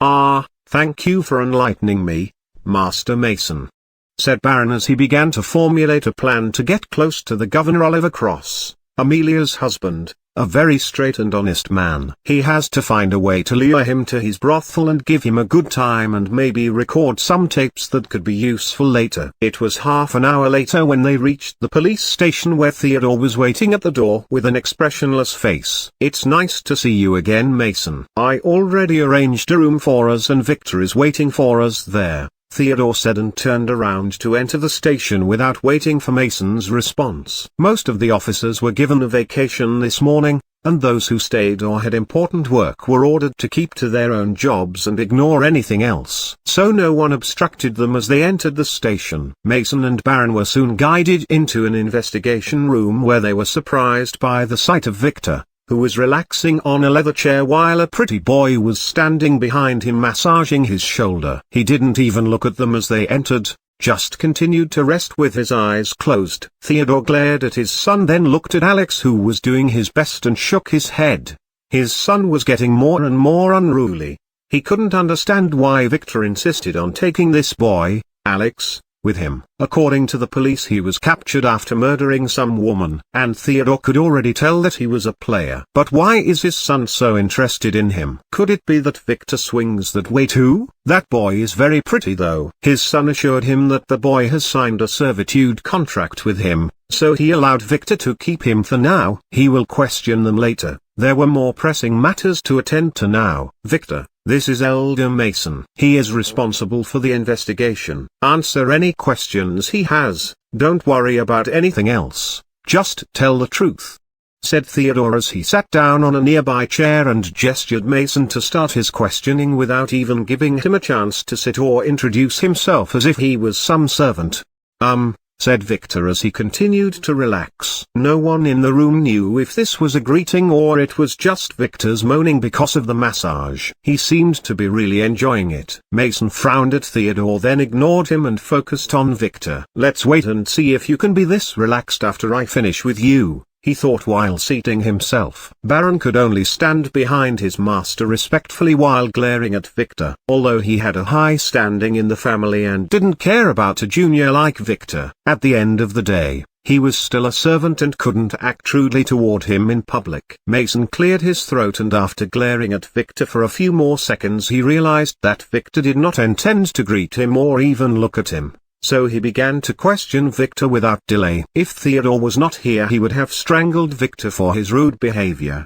But he can't act out now. He just needs to convict Victor, then take him back to the Inquisition Hall's dungeons, where he could teach him how to respect his elders. "Victor von Wise, did you murder your brother Nick von Wise?" asked Mason with a cold, authoritative voice. Yes, right there," Victor said as he was directing Alex. Then he looked at Mason and replied, "No, I didn't," he said briefly before closing his eyes again. For a moment the Mason thought that Victor was confessing. He quickly swallowed his anger and continued with his questioning. "We found out that Nick's corpse had many broken ribs and bones that were not caused by the explosion, and according to the testimony of the maid Hilda, you attacked him savagely in the mansion, and he needed to be carried out. Why did you do that?" asked Mason, trying to turn Theodore against Victor.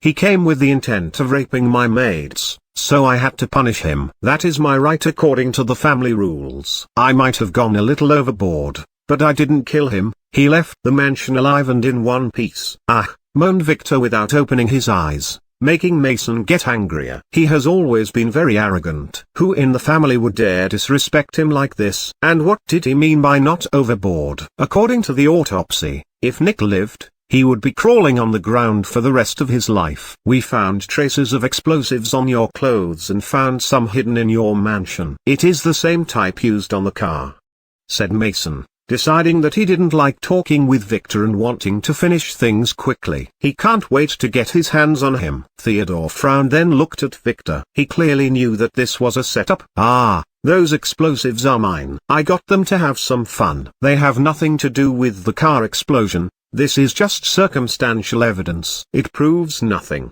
Now where are my explosives?" "Stealing from a family member is a big crime, you know. I will send a complaint to the Inquisition Hall," said Victor as gestured Alex to massage a little lower. "Then why did you steal Nick's belongings?" rebuked Mason. He couldn't take this anymore. This guy is too shameless. "I didn't steal anything. I just wanted to make sure that he didn't take anything from my maids. I wouldn't want any of their things to fall into his perverted hands. But I did find something interesting in his stuff," said Victor as he slowly opened his eyes. "What?" asked Mason as he thought about the ring his nephew told him about. Nick didn't have a cell phone, neither did his men. It was as if they were there to commit some crime. "And I am sure that no camera footage showed him heading to my mansion," Victor said, making Mason realize that Victor has taken the initiative for their conversation and he was being toyed with. "What?" asked Theodore as he stood up. "No one told him about such stuff." "Is what Victor said true? Why didn't you inform me?" He glared at Baron, who was responsible for the preliminary investigation, and asked him. Yes, but..."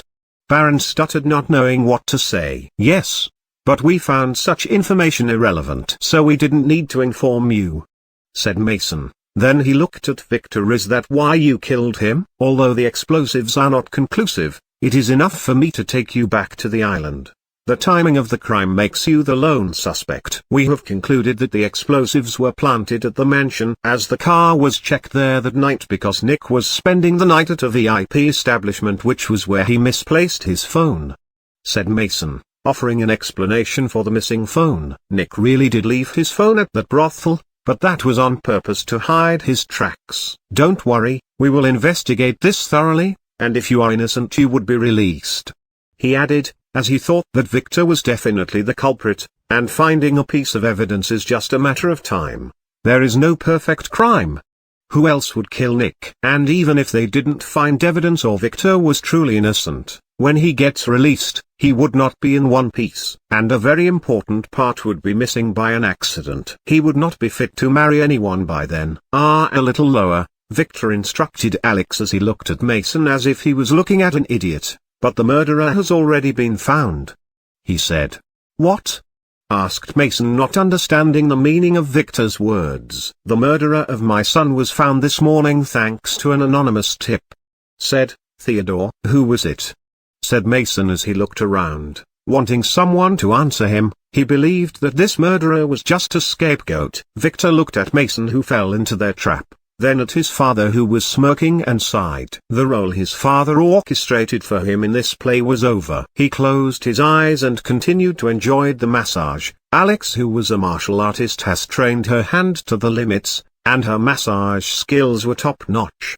Theodore coughed a little, then began to speak in a sorrowful sound. "It was Jacob Rice, my concubine's brother. It seemed he wanted to get rid of Victor. There is conclusive evidence that he tried to rig Victor's car in the morning, and there is a paper trail of him buying explosives a month ago for a movie shoot. We traced his movement that night, and he was last seen heading on the road leading to the mansion, then he left using a different route an hour later. We believe that he may have mistaken Nick's car for Victor's. I was destined to lose one of my sons that night," said Theodore as he sighed. He felt a little better that the one who died was Nick. He didn't like him that much. "What? Why did nobody tell me?" asked Mason as he looked at Baron, who was shaking, then at Theodore. "You only requested to meet Victor, you didn't ask about anything else. How can I know that you didn't do your homework before coming here?" mocked Theodore. He hated Mason since they were young, and there was a lot of friction between them as they belonged to different factions in the family. "Damn it!"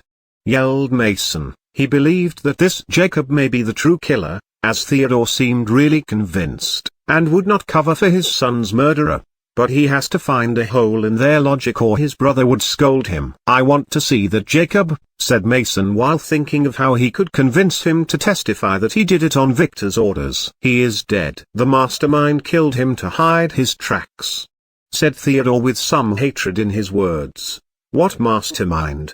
asked Mason as his mind stopped working for a second. "What the hell is going on in here? Is this some kind of a TV drama? They should be here any time now. I already sent my assistant George to arrest him," said Theodore with a smirk, giving Mason a really bad feeling. Chapter 66, Beaten. This chapter is updated by novels.pl. Lee and her father were sitting in a shabby car outside a massive mansion on Vane City's outskirts. They parked the car a little far away from the gate so that it wouldn't raise any suspicion.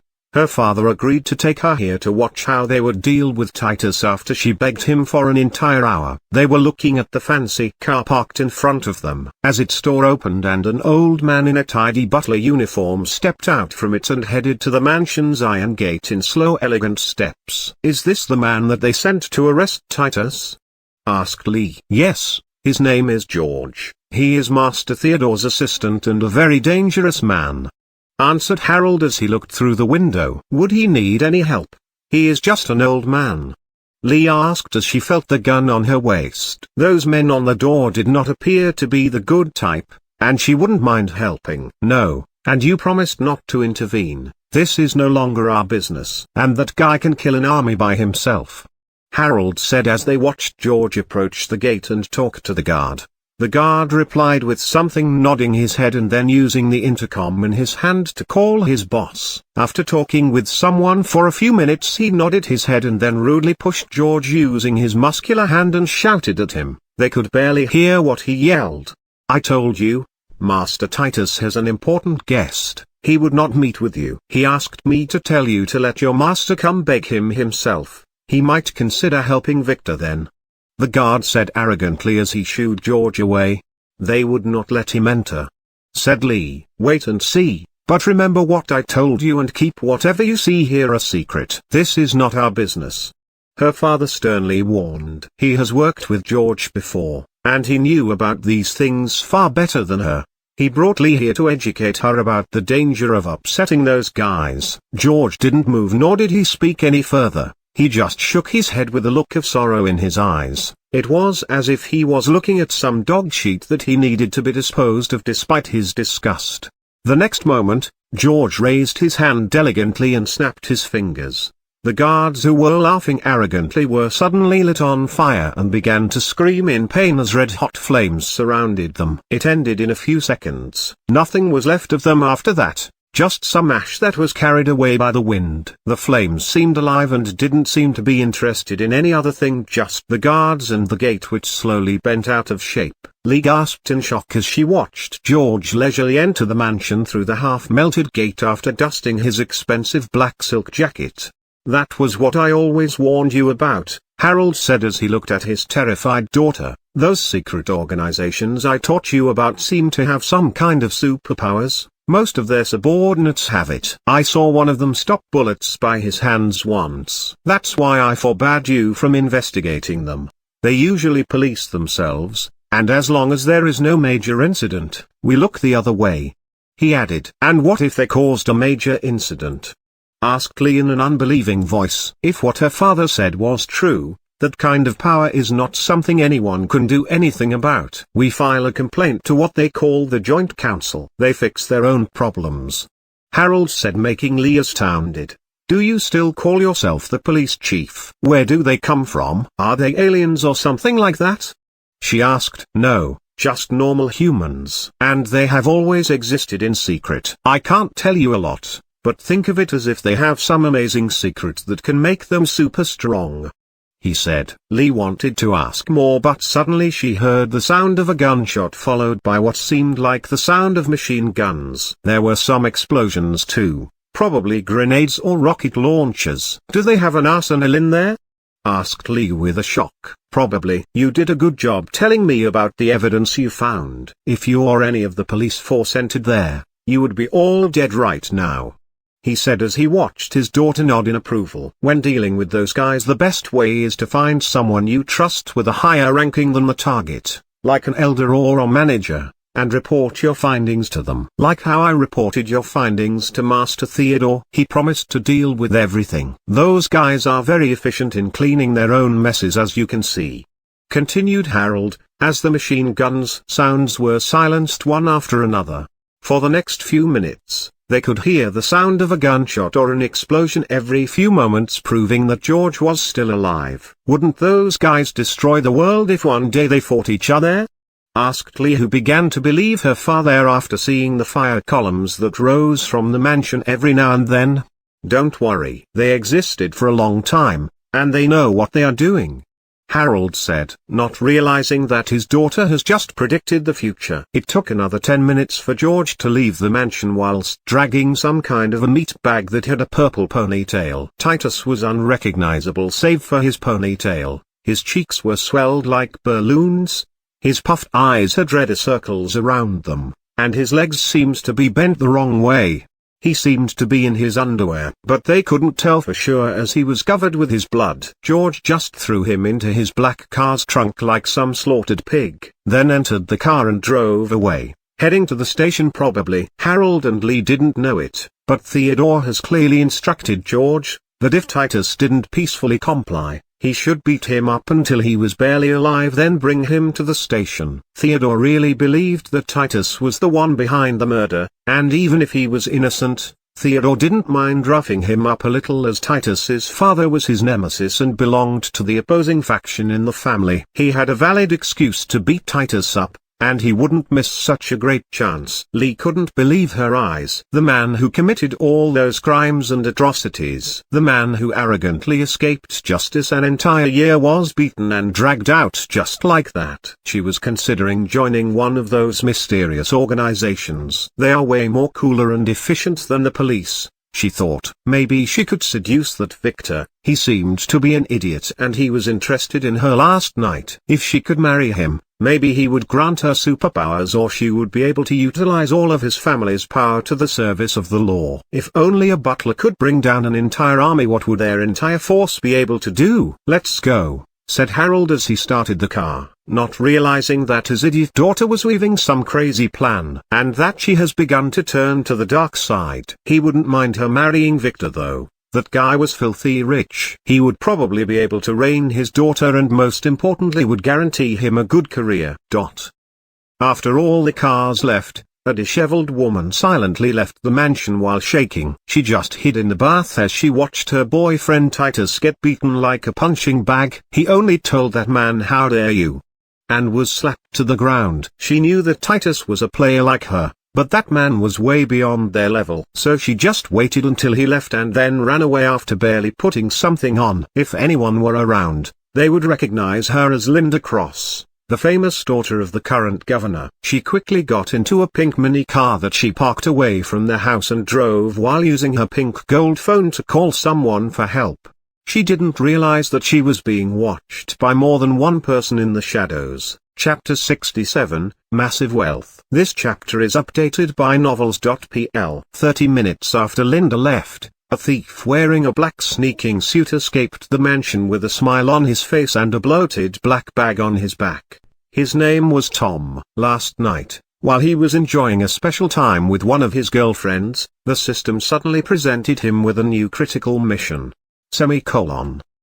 System notice. Critical mission, a chance for massive wealth. The whimsical system has noticed that on the outskirts of the city, there exists a mansion where an evil man resides. That man is about to get his ass kicked by a righteous man. Go there, stay hidden, explore the house and observe the situation. Then use the chaos as a cover and find the man's secret stash and get rich. Rewards. Whatever you could grab from that mansion. In case of failure, or getting caught, The host would lose all his hair for 3 months. P.S. The system would provide instruction on the road and the secret entrance to the mansion. He was very annoyed at first, but he didn't dare mess with the system, and after reading the mission a couple of times he realized that this was a chance for him to get some pocket money. The cost of maintaining a relationship with 3 girlfriends at the same time was not small. So after he apologized to his girlfriend, saying that his mother had just called him to take her to the hospital, he left his apartment in a hurry after putting on some black clothes he found. He also sneakily took one of his girlfriend's black stockings to use as a mask. There would surely be some cameras there. It took him 3 hours to reach the target mansion. It was pretty easy as the system had provided him with road instructions.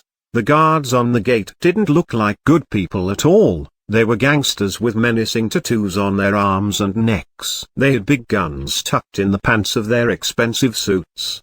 He was able to use the secret entrance to get in silently and started to explore the mansion under the instructions of the system. It was super fancy and contained many treasures, but sadly for him, he couldn't take any of those vases or paintings. They were too cumbersome to transport and sell. He kept exploring quietly while avoiding the patrolling guards. Many times he felt as if he was being followed and watched. But every time he looked around he found nothing. But he could swear that a shadow on the corner of his eyes was moving. In the end, the system assured him that there was no one there and reminded him not to get caught. He had to climb out of one window and through another to avoid the guards patrolling the top floor. Soon, he reached the top balcony and as he peeped through its window to make sure that the coast was clear, he discovered that it was a master bedroom, and a couple was on the bed. To Tom's surprise he knew the girl. He recognized her as the famous Linda Cross. The man was vaguely familiar. He looked like that guy Victor with his purple hair, but he looked a little older. Before he could think who it was, the system presented him with a new mission. System notice. Critical mission number 2: the adulteress. The whimsical system is truly surprised by the audacity of those two. The host is correct in his assumptions. This guy is Victor von Wise's cousin and the woman is Victor's fiancée whom he deeply loves and adores. Finding the truth about her would break his heart. Mission requirements: keep hiding and use your phone to record their actions, then send a message to Victor demanding $1.000.000 for the video. Rewards: the $1 million you get from Victor, 100 coins. Tom smiled and resisted the urge to laugh loudly as he read the system notice, and didn't hesitate to take out his phone and quickly record the show he saw through the window. The lights were a little dim, but his phone was the latest type that had 5 cameras and night vision. Their faces and actions were very clear, and Tom made sure to get a good angle. It took them some time to finish as they were both players, but Tom didn't mind that at all. He enjoyed peeping on such shows. This was a real scandal, Tom thought. Victor would probably be furious when he finds out. Serves him right. Why does that guy get to have all the girls? He wanted to continue exploring the mansion, but it was already morning and the man suddenly sat down. His phone must have got a massage as he looked at it with a frown before writing some kind of response with a smirk. He turned the phone off, tucking it back under the pillow with an evil smile. Arms wrapped around Linda, he returned to sleep. Suddenly, out of nowhere, there was a ruckus at the gate. Some man in a butler suit broke in. After he entered the mansion's grounds and started killing everyone inside. Tom watched the old man burning the gangsters from his hiding place. The guards were running around, screaming and shooting, but the old butler seemed as if he was taking a stroll in a park. All the bullets burnt to nothing before they could reach him. Thanks to the soundproof bedroom, Linda and her lover were not aware of the chaos around them and continued to sleep soundly. Tom wanted to stay and watch, but the system warned him that he would be dead if he stayed any longer and ordered him to hide quickly. Tom was hesitant, but after a few seconds, he felt the scary aura of the intruder who was getting closer and seemed to have just broken through the front door. Tom quickly jumped from the balcony to the lower floor, then to the ground, and quickly found some faraway guard's cabin to hide in. Tom continued to watch through one window for some time before that the old man exited the mansion with the lover boy dragged behind him. Linda made her own escape a few minutes later. He knew that everything was over, so he left his hiding place to find an empty mansion filled with piles of ash, dust, and bullet shells. He knew that those were the guards, and he didn't care, as he believed that someday he would be stronger than that old man. He just hurried to collect some spoils before leaving the mansion. This time he scored big, as there were 2 artifacts in that guy's room, and he found a room full of banknotes. This whimsical system is good to him, if not for the unreasonable punishments. Unfortunately, he couldn't carry everything he found here. Money is really heavy. So he quickly found a big black bag and filled it with money, while carrying the artifacts in his belt. He decided to return here tonight for some more scavenging. Now all that is left is to go back then blackmail Victor. He would need an untraceable phone, and he knew a guy who provided those for a fee. He left the mansion silently through the secret door, failing to notice the pretty girl who was watching him leave from a window upstairs. Her beautiful eyes followed his escape with a frown. Chapter 68, The Secret Rooms. This chapter is updated by novels.pl. The girl sighed in relief, lowering her camera as she watched Tom disappear behind some tree. She didn't expect him to be here, and to her surprise, he went through the same secret entrance she used. Could it be that the young master sent him too? She wondered. Lily was here following the instruction Victor left her in his letter. Late last night, after everyone in the mansion slept, she left while using her hiding skill and used the company's van that she ordered Daria to keep on a street near the mansion to head here. Her first mission was to head here and spy on the mansion's residents. Everything was going according to plan, and she was able to record Titus's conversation with Baron, and how he ordered him to sprinkle the black powder on her young master's cloth. Then how Titus got a call from some girl called Linda and asked her to come. The girl showed up an hour later and they spent the night together. Lily didn't know her, and she wouldn't peep on them. So she just took some photos and left to find a place to rest and plan her next move. The young master ordered her to wait until the mansion was empty to execute her next step, and to head home imminently if nothing happened by noon. To her amazement, when she was searching for a suitable place to hide in, a thief broke into the mansion and began to sniff around. He seemed to know his surroundings well, or maybe someone was instructing him through a phone, as he seemed to be talking to someone in a faint voice. That guy had a black stocking on his head, but Lily was able to identify him easily through it. She was very surprised when she knew that it was Tom, so she decided to follow him around while recording his activities. That guy was very vigilant and almost discovered her twice. But thanks to her hiding skill she blended with the shadows perfectly and he found nothing. She followed him as he reached the balcony of the master bedroom, then began to record the couple inside while doing obscene things. At this very moment, Lily's impression of Tom reached rock bottom. This guy was a scumbag. Peeping was one thing, but do you have to start doing those dirty things? Can't you hold yourself a little? Lily's face turned deep red. She didn't want to watch anymore, but she had to record everything as she knew that her young master would be very interested in Tom's activities. And maybe she could show the tape to the twins. They adored Tom very much, and she had to show them his true character. Soon it was morning, and when she was using her survey skill to make sure that no guards were around, she got a glimpse of George talking to the guards at the front door. She knew she had to hide fast, as she must not be discovered here. She had a feeling that George was not an easy man to deceive. She quickly left Tom to find a hiding place where she could watch everything without being discovered, and she found a good dark hiding corner in the attic.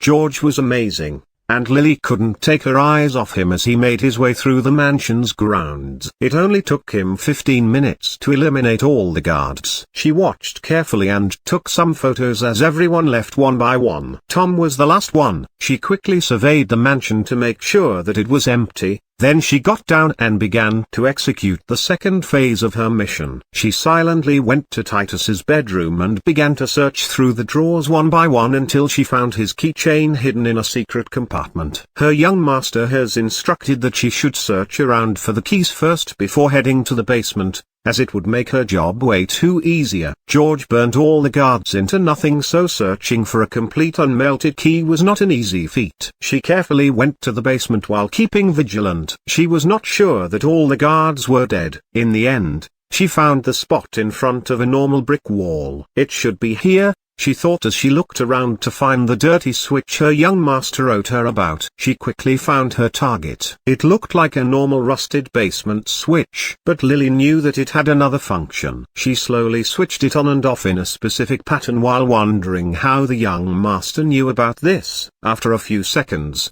the brick wall moved to the side, revealing a dimly lit concrete corridor. Lily walked right in while observing her surroundings. The corridor had only a few doors, and she used her survey skill to make sure that there was no one behind them. It seems like all the guards headed outside when George attacked, as she could see that there were some half-empty weapons racks on the walls. Soon she reached the end of the corridor where a locked steel door blocked her way. She could feel the breath of multiple people inside. 7 girls to be exact. She found the right key after some retries, and carefully held her dagger in one hand while using the other to unlock the door then open it. The room was well lit, although little damp. There were 7 very beautiful girls sitting on dirty mats placed on the floor. They were dressed in rags and had some slight bruises on their hands and feet, but nothing serious. They were about her age, some a little older and some a little younger. The girls looked at Lily in fear and didn't dare to say anything as she inspected them. She didn't know how the young master knew of their existence, but according to his letter, those girls were a very precious commodity that his cousin has acquired over the last few years, and was planning to sell in a secret auction next month.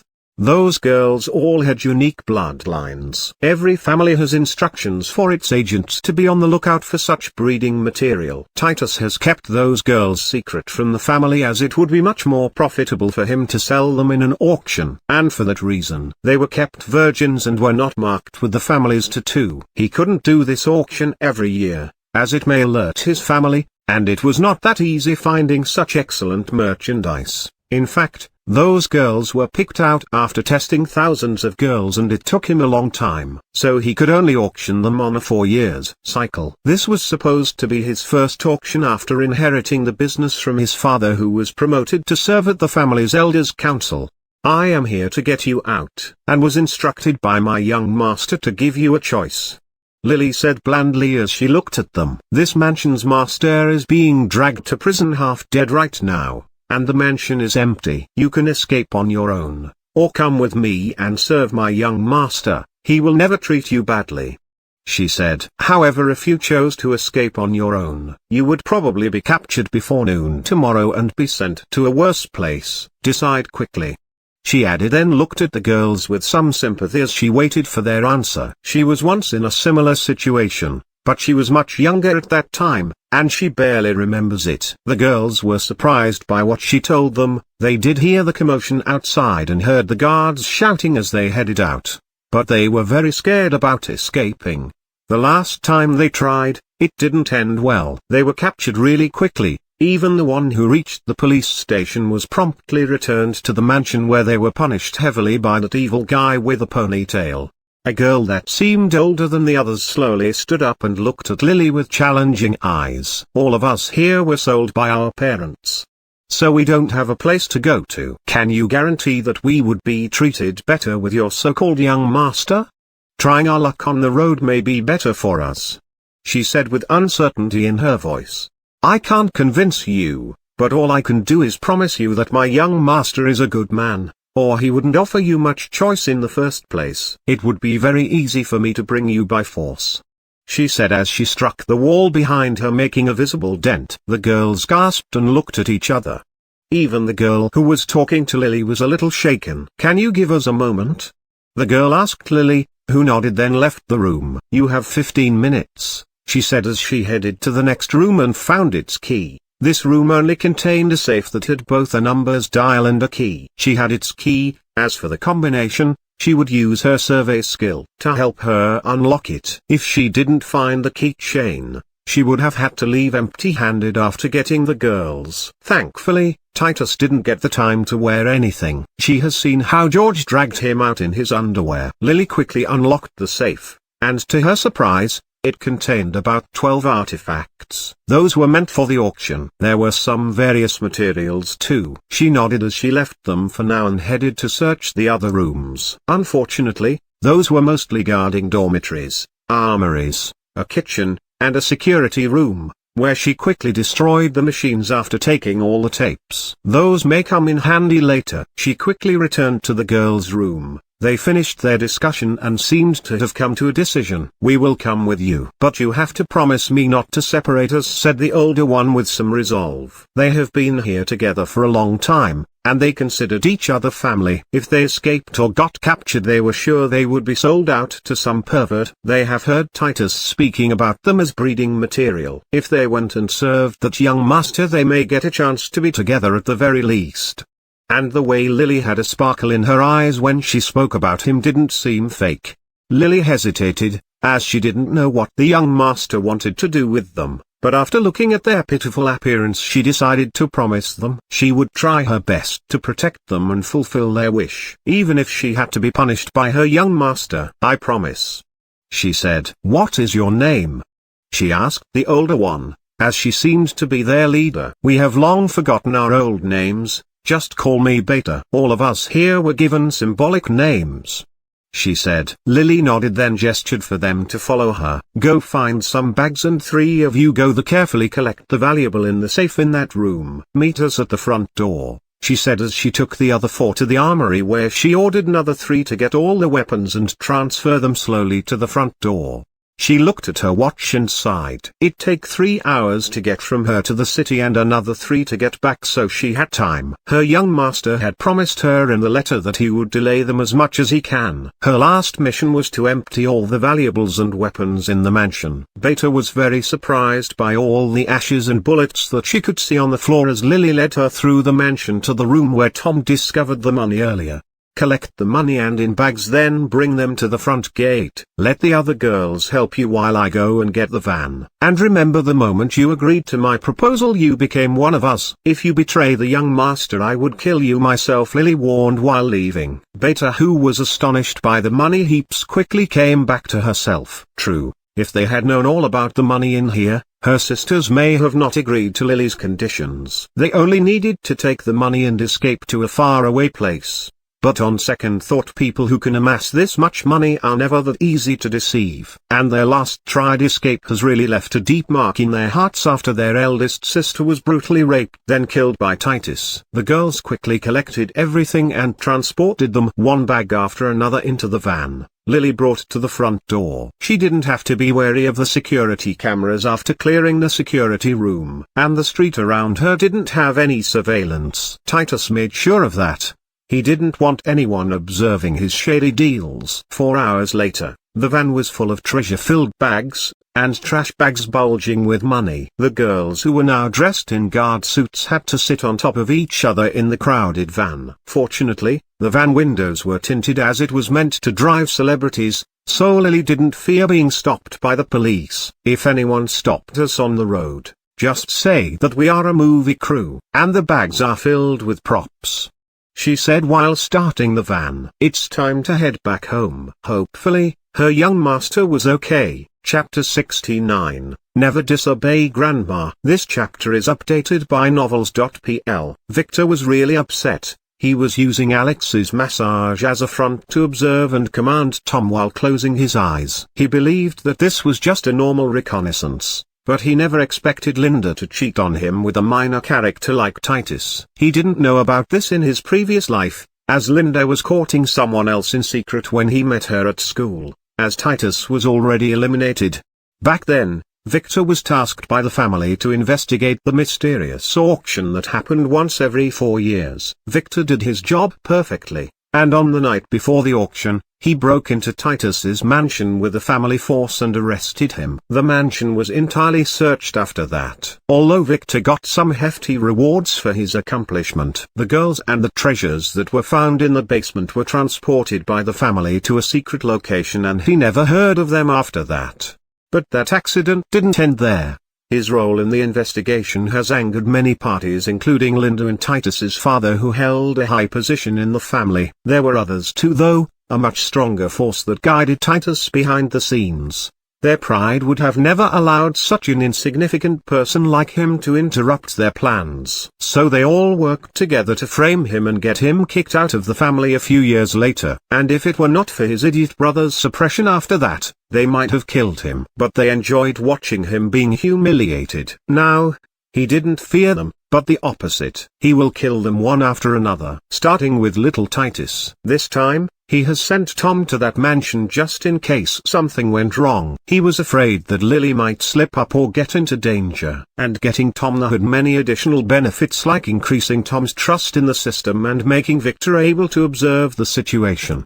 He had to turn off the observation when he saw Linda and Titus together, though. He was so disgusted that he almost threw up, and was not in the mood to watch at all. He didn't expect such a scene at all. He hated Linda to the core and intended to get revenge on her. But not now, as he had bigger plans for her and her family. And he didn't want to disturb the general pattern of destiny too much yet, as knowing the future was one of his strongest weapons. This situation is far more convenient for him. Instead of having to reveal the truth about the auction, that would let the family force him to hand over all the spoils, he would use Titus's relationship with Linda as his killing shot. Now all he has to wait, as he was sure that George has noticed Linda in Titus's room.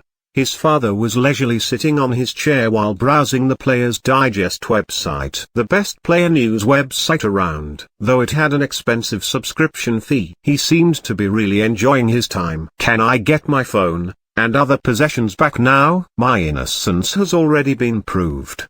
asked Victor lazily, as he was getting bored, and had nothing to do after Tom finished his job. "No, not until everything is clear," scolded Mason, who couldn't sit still in peace. He was really angry as he felt that the father and son pair were playing him, but he could only wait with them as he had already read the reports about Jacob, and they were all correct. He confirmed that Jacob was the criminal who blew out the car without a shred of doubt. But who was that mysterious mastermind? They refused to tell him before he gets here. Alex didn't seem to care about all the ruckus as she continued her massage in silence.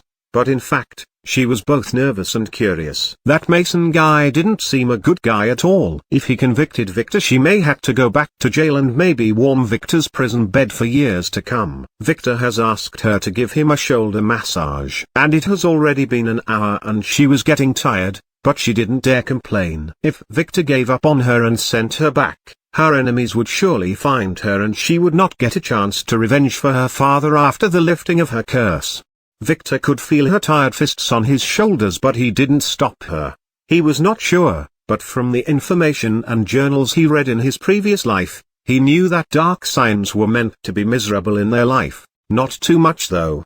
If they got too happy, their happiness would be destroyed with everything related to it, and if they got too sad they might go on a crazy murdering spree. So he had to keep her in an uncomfortable zone, sometimes giving her candy and others feeding her sheet. That is until he can find a way to fix her fate, if a method for that exists. "Alex, sit down and rest a little, you are getting sloppy," said Victor a few minutes later, making Alex sit down as she breathed a sigh of relief.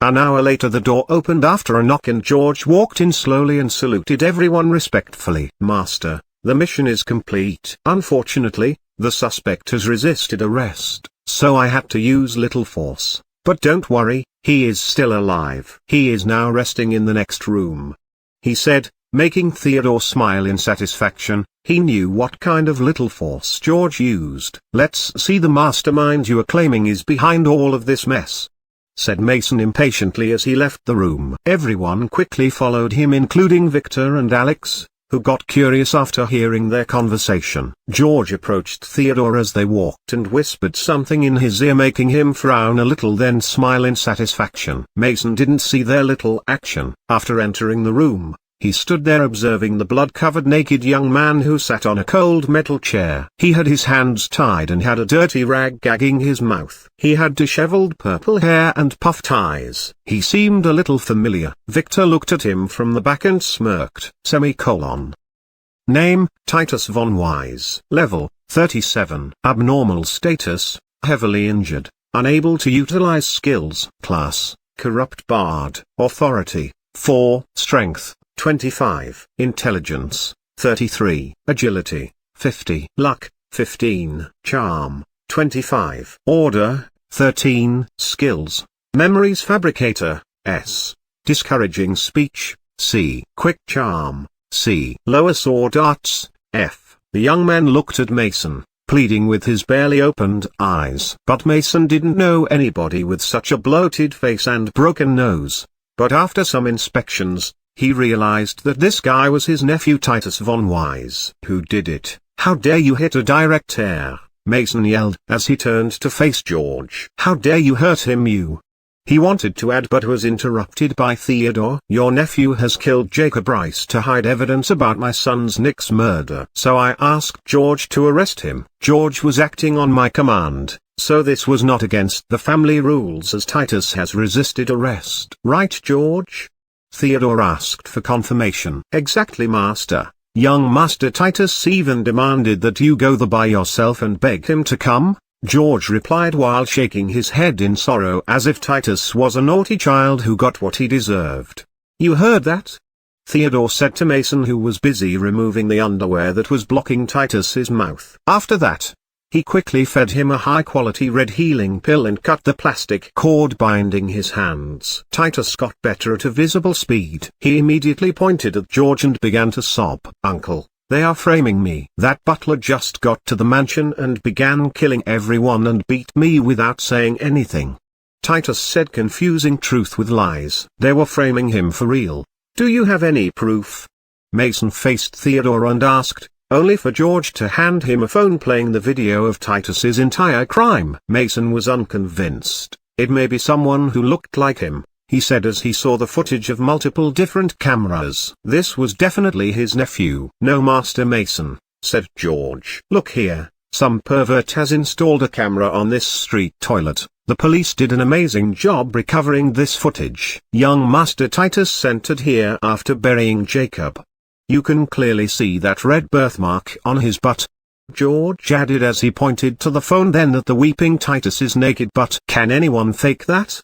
He asked, making Mason shut up in annoyance. The guy on the recording was really Titus. What an idiot. If you wanted to commit such crime, make one of your men do it, he thought. It's all lies. I never left the mansion that night, screamed Titus in despair. He was truly innocent. And that night he was in his study, waiting for the good news. Titus could only look at Theodore and then at Victor. He knew that he fell into a deep trap. Just you wait, after my father gets me out of this trouble, I will return and murder you and rape all your loved ones in front of your eyes. The guys behind me need me for the auction as I have their merchandise, and they would definitely help me, he thought, not realizing that all of his merchandise has already fallen in Victor's hands. As your son said earlier, Theodore, all of these are circumstantial evidence. Do you have anything concrete? Mason turned around and said, intending to play ignorant. But Theodore's response was beyond his wildest imagination. I always knew that nephew Titus disregarded the rules. But he has been getting more and more insolent lately. He even dared to disregard my mother's orders, Theodore said, making Titus look at him with hatred. So what if I did? What can she do? Just a bitch that thinks that she can act cocky for banging the patriarch, he said arrogantly, making Mason feel a shiver through his spine, forcing him to take a step away from his nephew. What did you do? He asked with a shaking voice. Others didn't know Anne's real status, but as an elder of the Inquisition Hall, Mason knew better than anyone that she was the real head of the family and her orders are never to be ignored. Titus didn't answer. He just looked at Victor with a smirk. He would not easily implicate himself. Theodore slowly approached Marcos's ears and said something. Your precious nephew has been banging Linda Cross despite mother's order that no one can touch her in the family except her legitimate fiancé, Victor. George found her hiding naked in the bathroom when he arrested Titus. He acted as if he saw nothing to avoid further trouble. He got her ID from her bag that she had tucked under the bed though. This would serve as evidence. I advise you to do the right thing, just arrest Titus here and take him to the island. If news about his affair got out, he wouldn't be the only one in trouble. Theodore whispered in a very soft voice that only Mason, who was sweating like a pig, could hear. Mason took a deep breath, then looked at his nephew who was glaring daggers at Victor, and sighed. To the astonishment of everyone in the room, He took the dirty underwear from the ground, then shoved it back in Titus's mouth, before slapping him unconscious in one move.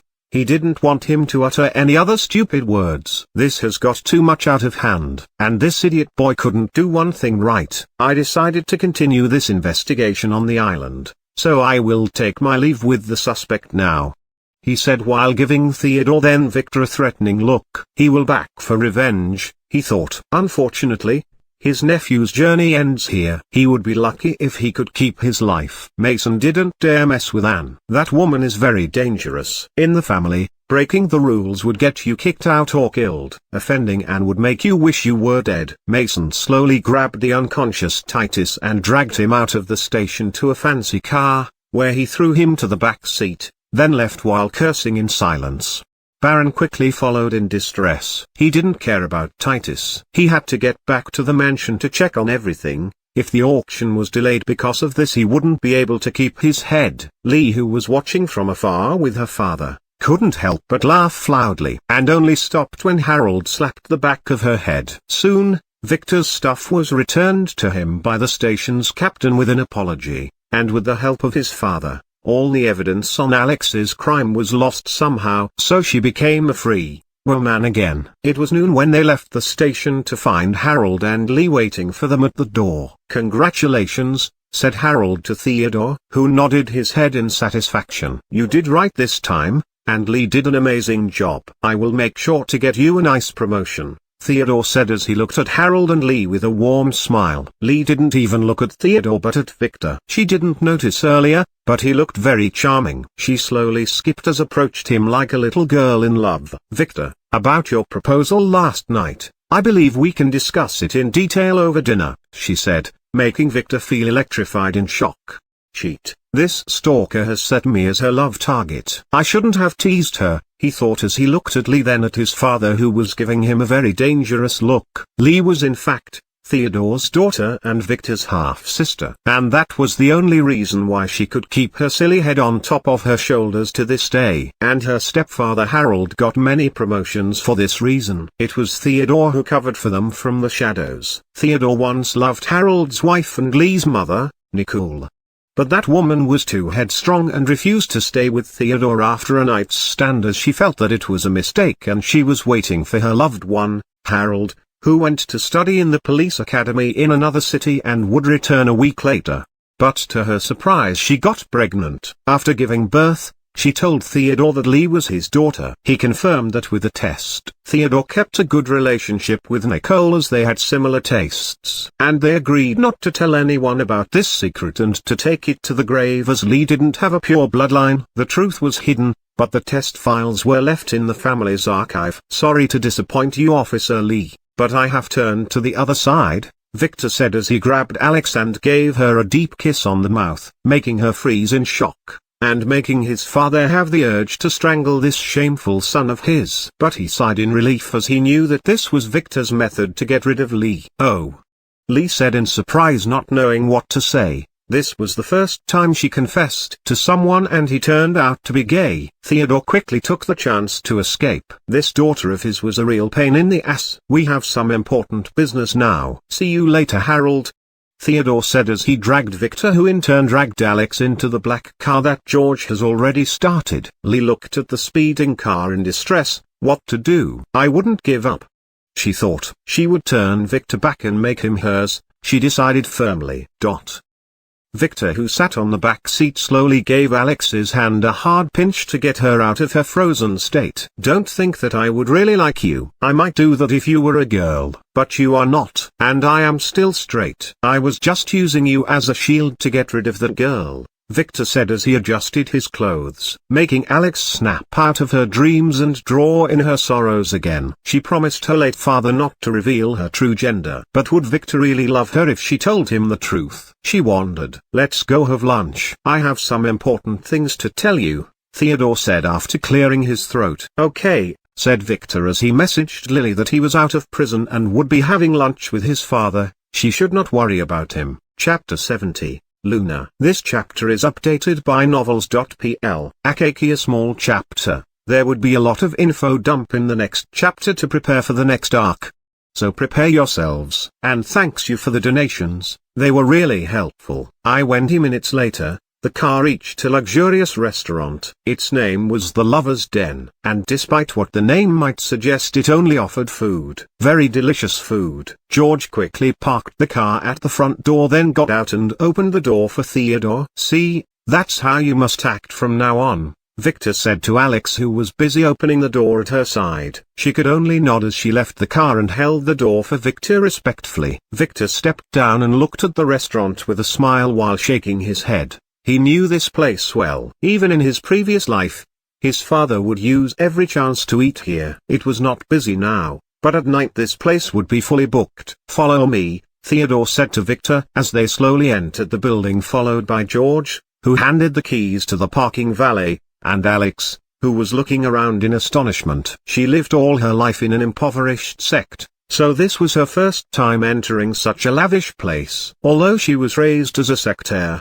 her father was the type who believed hard life builds character, so he forced his opinion on his entire sect and made them live in modest houses. A beautiful young woman came to welcome them in a hurry with a smile on her face. She was about 25 years old. She had long black hair, beautiful almond-shaped eyes, and a bulging belly. She was pregnant. "You should have told me that you are coming here today," she said to Theodore coyly. "I needed to have lunch with my son Victor, so I just thought it would be a good chance to see you and come here.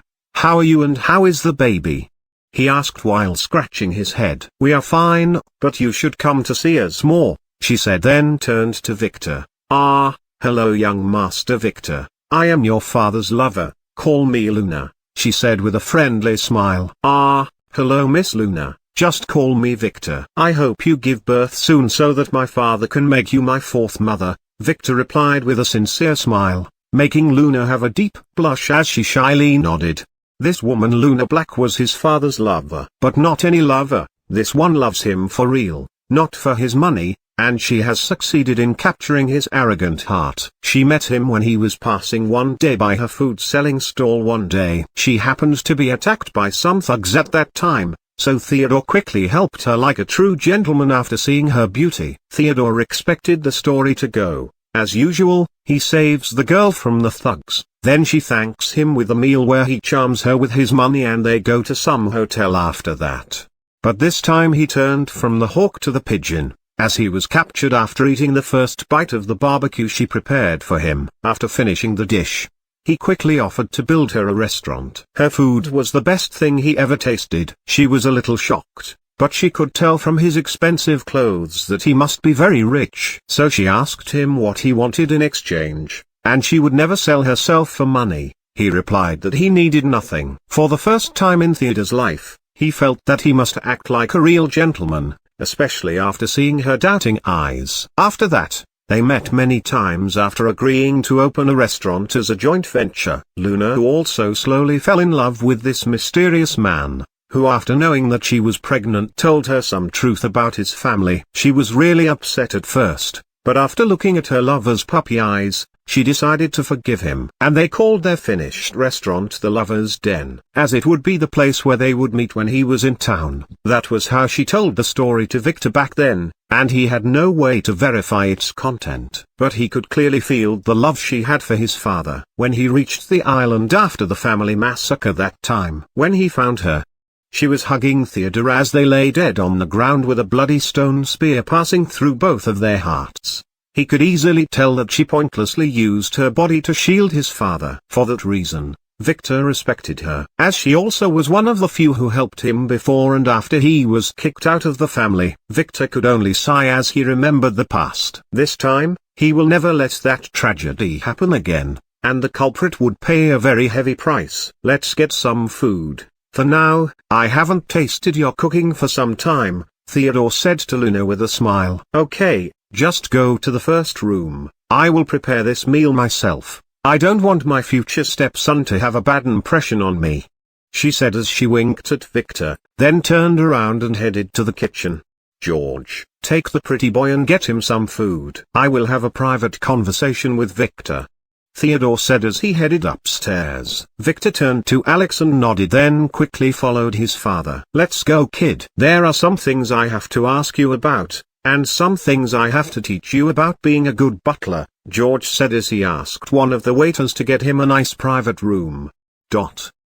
Soon they reached the VIP room, which contained a few couches and a wooden round dining table. Theodore quickly sat at the table and gestured to Victor to sit beside him on a luxurious wooden chair. "First things first, who is that pretty boy, and why did you ask me to help him out of prison?" He looked like a player, a very weak one, a level 0 or 1.